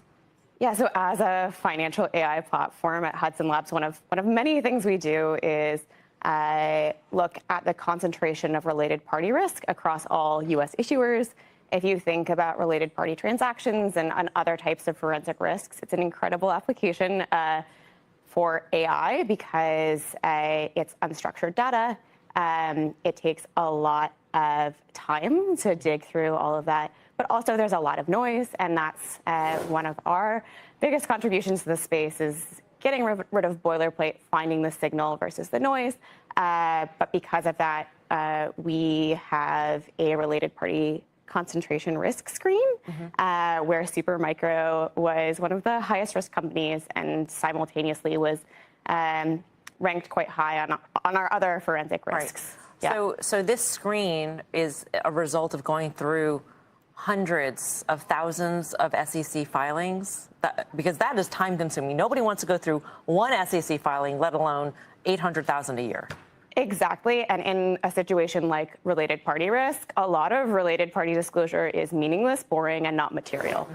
So if you're trying to do that using a keyword search, it's going to get you mostly information that's irrelevant, which is why you need a more specialized model that understands content, context, et cetera. So this screen, which flagged Supermicro, the related party risk, it flagged the ties that Supermicro had with AbleCom, as well as CompuWare. And AbleCom, I mean, there are a lot of people out there who are deep into the Supermicro story, but AbleCom CEO is the brother of the founder and CEO of Supermicro. So there's a lot of strange ties there as well. Yeah. So Supermicro was flagged on multiple screens. The most interesting one was, of course, the related party concentration risk, because it was one of the highest risk companies for that risk category. And you're right, it was a very unusual web of family relationships with both AbleCom, CompuWare, and also interesting, the terms of those relationships were very clearly not commercially normal, at least from where I'm sitting. One example is they were selling into CompuWare at below market prices. That's all available on the public record, and I think one of many things that was abnormal about both the AbleCom and CompuWare relationships. So thanks for coming on. It's really interesting what you do. I'm wondering, so related party, that seems like a fruitful place maybe to look, but what about things like channel stuffing and, inventory marking, things like that? Can you do it as well with those kind of, I guess, I don't know, those are the keywords or however you want to think about it? Well, that's exactly what's so interesting about both the CompuWare and the AbleCom transactions, is they're set up in such a way where when I look at it, it almost looks like it's inviting both round tripping and channel stuffing. CompuWare is both a manufacturer and distributor, so they're coming in two different ways. For both AbleCom and CompuWare, there's the option to ship on consignment versus sale. There's just a lot of discretion when you look at the details of those transactions, which would, to me, as an ex-CPA, raise questions about, is there an opportunity there's absolutely an opportunity for round tripping and channel stuffing. Whether or not it was in fact happening remains an open question, but the fact that they were doing it in the past and settled with the SEC for these types of issues does increase the risk. I'm asking this question hoping you know the answer, because I'm not looking to tee you up, but you have a proprietary forensic risk score calculator. Yeah. Anything over 70 raises your antenna. If you to go back and look historically, how many times have you got a reading north of 70 and then equated with a stock sort of falling out of bed, being able to short the stock based on that score and being successful doing it, if that makes sense? Yeah, we have some great back testing on our website, but it's very highly used by people who are actively looking for short ideas, which speaks to its accuracy. Also highly correlated not just with price collapse, but also things like class action litigation. But really, what we're testing against is, does this relate in SEC enforcement action in the next 3 years, and that's how we evaluate efficacy. Any companies you are going to unveil in terms of landing that north of 70 score? If you'd like to know more about which companies are high risk, I suggest becoming a Hudson Labs subscriber. But I do want to just give a teaser that there's at least one other company on my radar with similar related party risk profile to what we've seen at Supermicro in the biotech space. Somebody else is going to be a next Supermicro in the biotech space. Oh, yes. You better get that subscription going real soon for that AI product, right? Subscribe. This is the new future, friends. AI subscriptions, right? That's how it is. You're subscribing to proprietary technology, algorithms, all this stuff. Anyway, That's the future. All right, we got 3 hours already. I think you guys got the picture. You guys got the picture.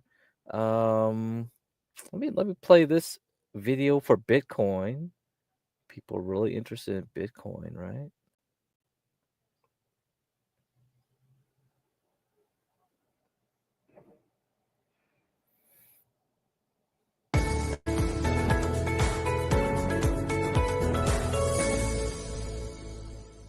We've talked this trading range out of our mind, and I think that we were so correct on each turn that it took. Even right here, we said we are going to have some kind of reaction. Why? Because there's still some supplies coming in at the around all-time high, and we're going to have some reaction. And obviously, the election and the win by Trump is the catalyst for the today's bar. So with that, there is only one question that we have at this point. Are we done with the trading range? Is this a good breakout? Or should we be expecting a little bit more of the consolidation? What is your view of this? So we have the downtrend, ends climactic, we have the test. We have a very good rally here. This is our reaction from the overbought condition here. And we hold sideways, as we know. I took this spring, then we come on up, and then we break on out through this downtrend channel. We come a bit muted over here into this resistance level. Okay, we can see the texture of buying as opposed to this diminishes. Let's have a reaction, and look at the reaction. Very favorable reaction. It dips down into the breakout bar. That's bullish behavior. And then we break on up over into, like you've drawn here, into these highs. Okay, let's see what kind of selling comes out. So we come back down. This is our selling. And again, we don't test this support level. We actually technically spring kind of these highs over here, Roman. Again, so low, higher low with the spring, higher low. And now we're attempting to break through, and we're actually breaking out above here, Roman. So this whole action here, to me, is a change of behavior, and we are still in the change of behavior wave here, Roman. There's nothing untoward. I like the fact that this one bar manages to just accomplish and break through all of this and go into this, into the all-time high. And our angle of ascent, as you've just drawn, is changing here, Roman. So we might have a little bit of testing.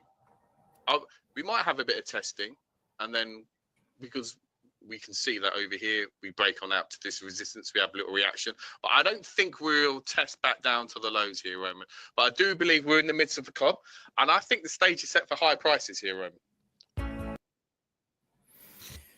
Yeah, what's smacking? Everything's going to be smacking pretty soon in 1 month. So come back. We'll see. I'm going to have to be more organized into December.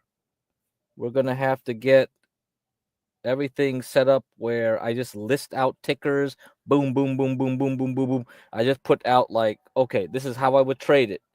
Stop here, long here, price targets, this, that, probabilities, everything. I don't know. We're going to have to figure that out into December. From now into December, that's my goal. So I'm going to slowly start drip feeding where I'm going to present just the tickers. And, you know, everything's just going to be like a short. Everything's going to be like within 1 hour or less, right? And then even then, I could bang it out real quick where it could be consumed in 1 minute. Boom, boom, boom, boom, boom.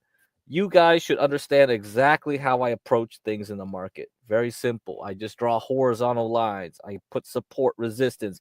I just look at the moving average, everything. And this weekend, I'll probably go over through some tape reading lessons and things like that. Get paper, get like you. Like $200. 200, man, you gotta get a job. Yeah, you gotta save up, man, somehow. Like it's hard to get a lot of capital when you have little capital. Like you first gotta build it up somehow. And you know, I mean, I know a lot of people might be like, oh yeah, you gotta be options gambler or something like that. And yeah, I mean, I don't know. It's tough. It's tough. You got to have that initial capital. I would say, like, hopefully you guys can make it to 100K within several years, after working, but that's not really practical for most people. And yeah, it's tough because I don't know if you can wait 10 years. I mean, that's the only reason I'm doing this, is because I don't believe like you could do things like the way I did it, where you could just invest in something long term for 10, 20 years, turn 5 G's into 100 G's.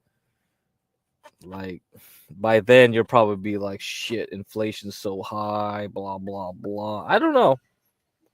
I can't really say. So it's tough.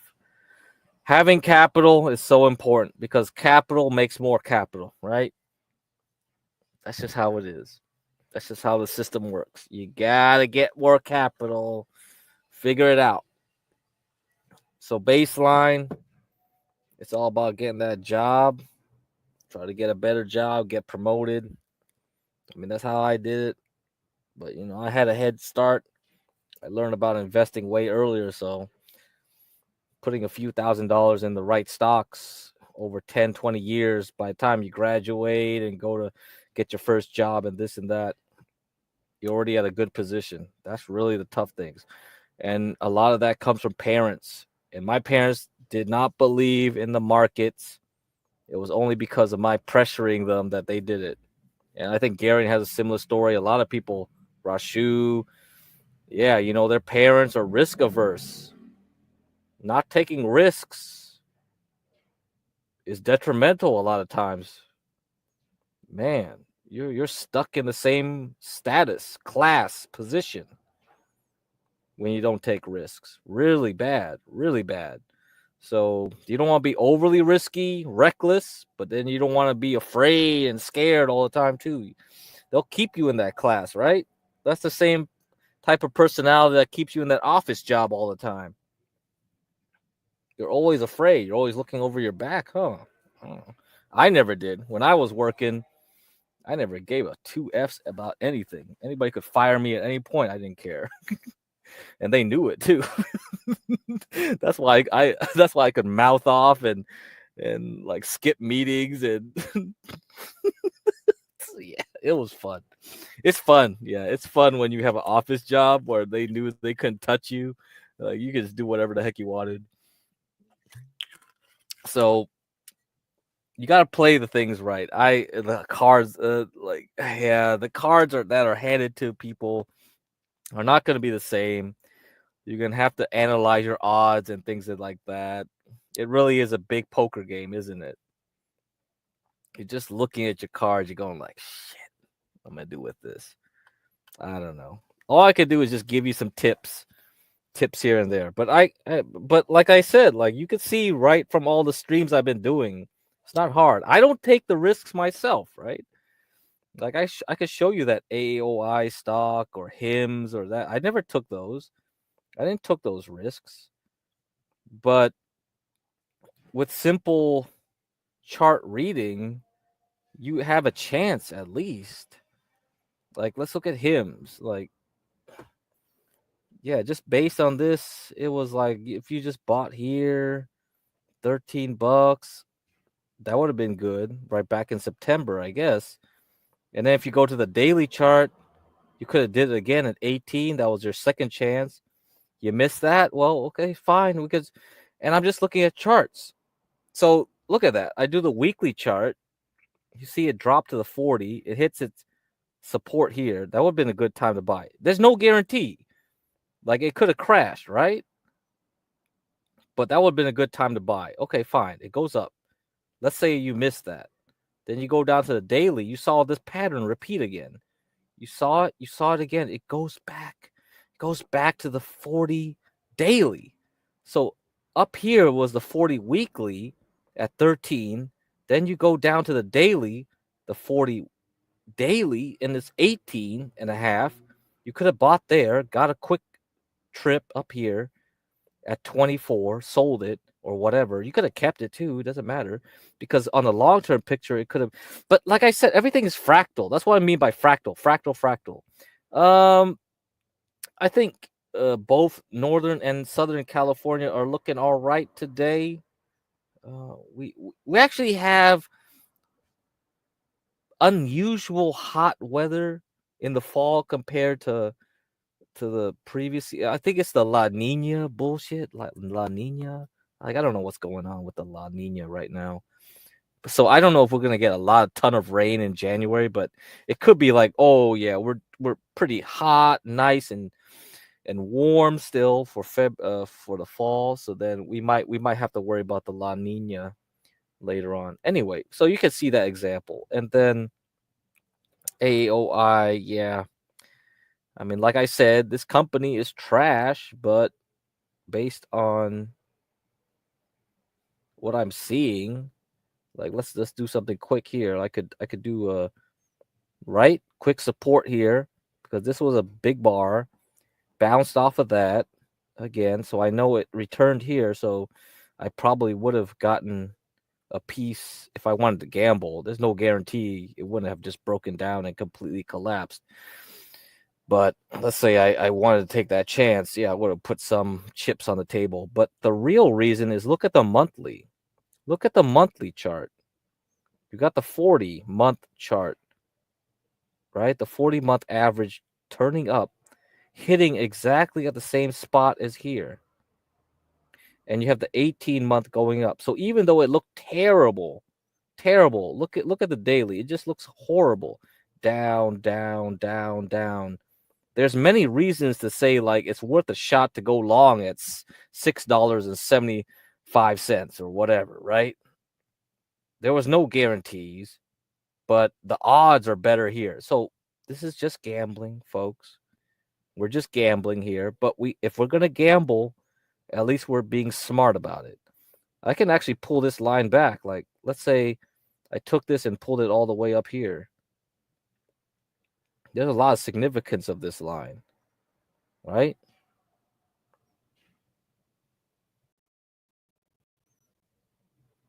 So yeah, when you see a lot of things come together like that, it means something. So just follow the charts. Follow the charts. You want to gamble, at least gamble smart. And the only way is through chart reading. If you can read this chart, you would have been like $7 up to $30. I mean, me personally, I wouldn't take the chance. I don't need to, but I know a lot of you folks, you want real quick gains. And if you want to do that, you have to get good at reading this stuff. Now we're on the move already. Now, does it mean we're going to get back up here to the hundreds? I don't know. I told you this company is so trash. It has one customer. So to be continued. All right, guys. Oh, it's over 3 hours already, 22 minutes. I think the next live stream will start for our next 24-hour live stream. Let's see if it started already. Okay, somebody's already started a stream. So I'm going to give you the link. You can go over there.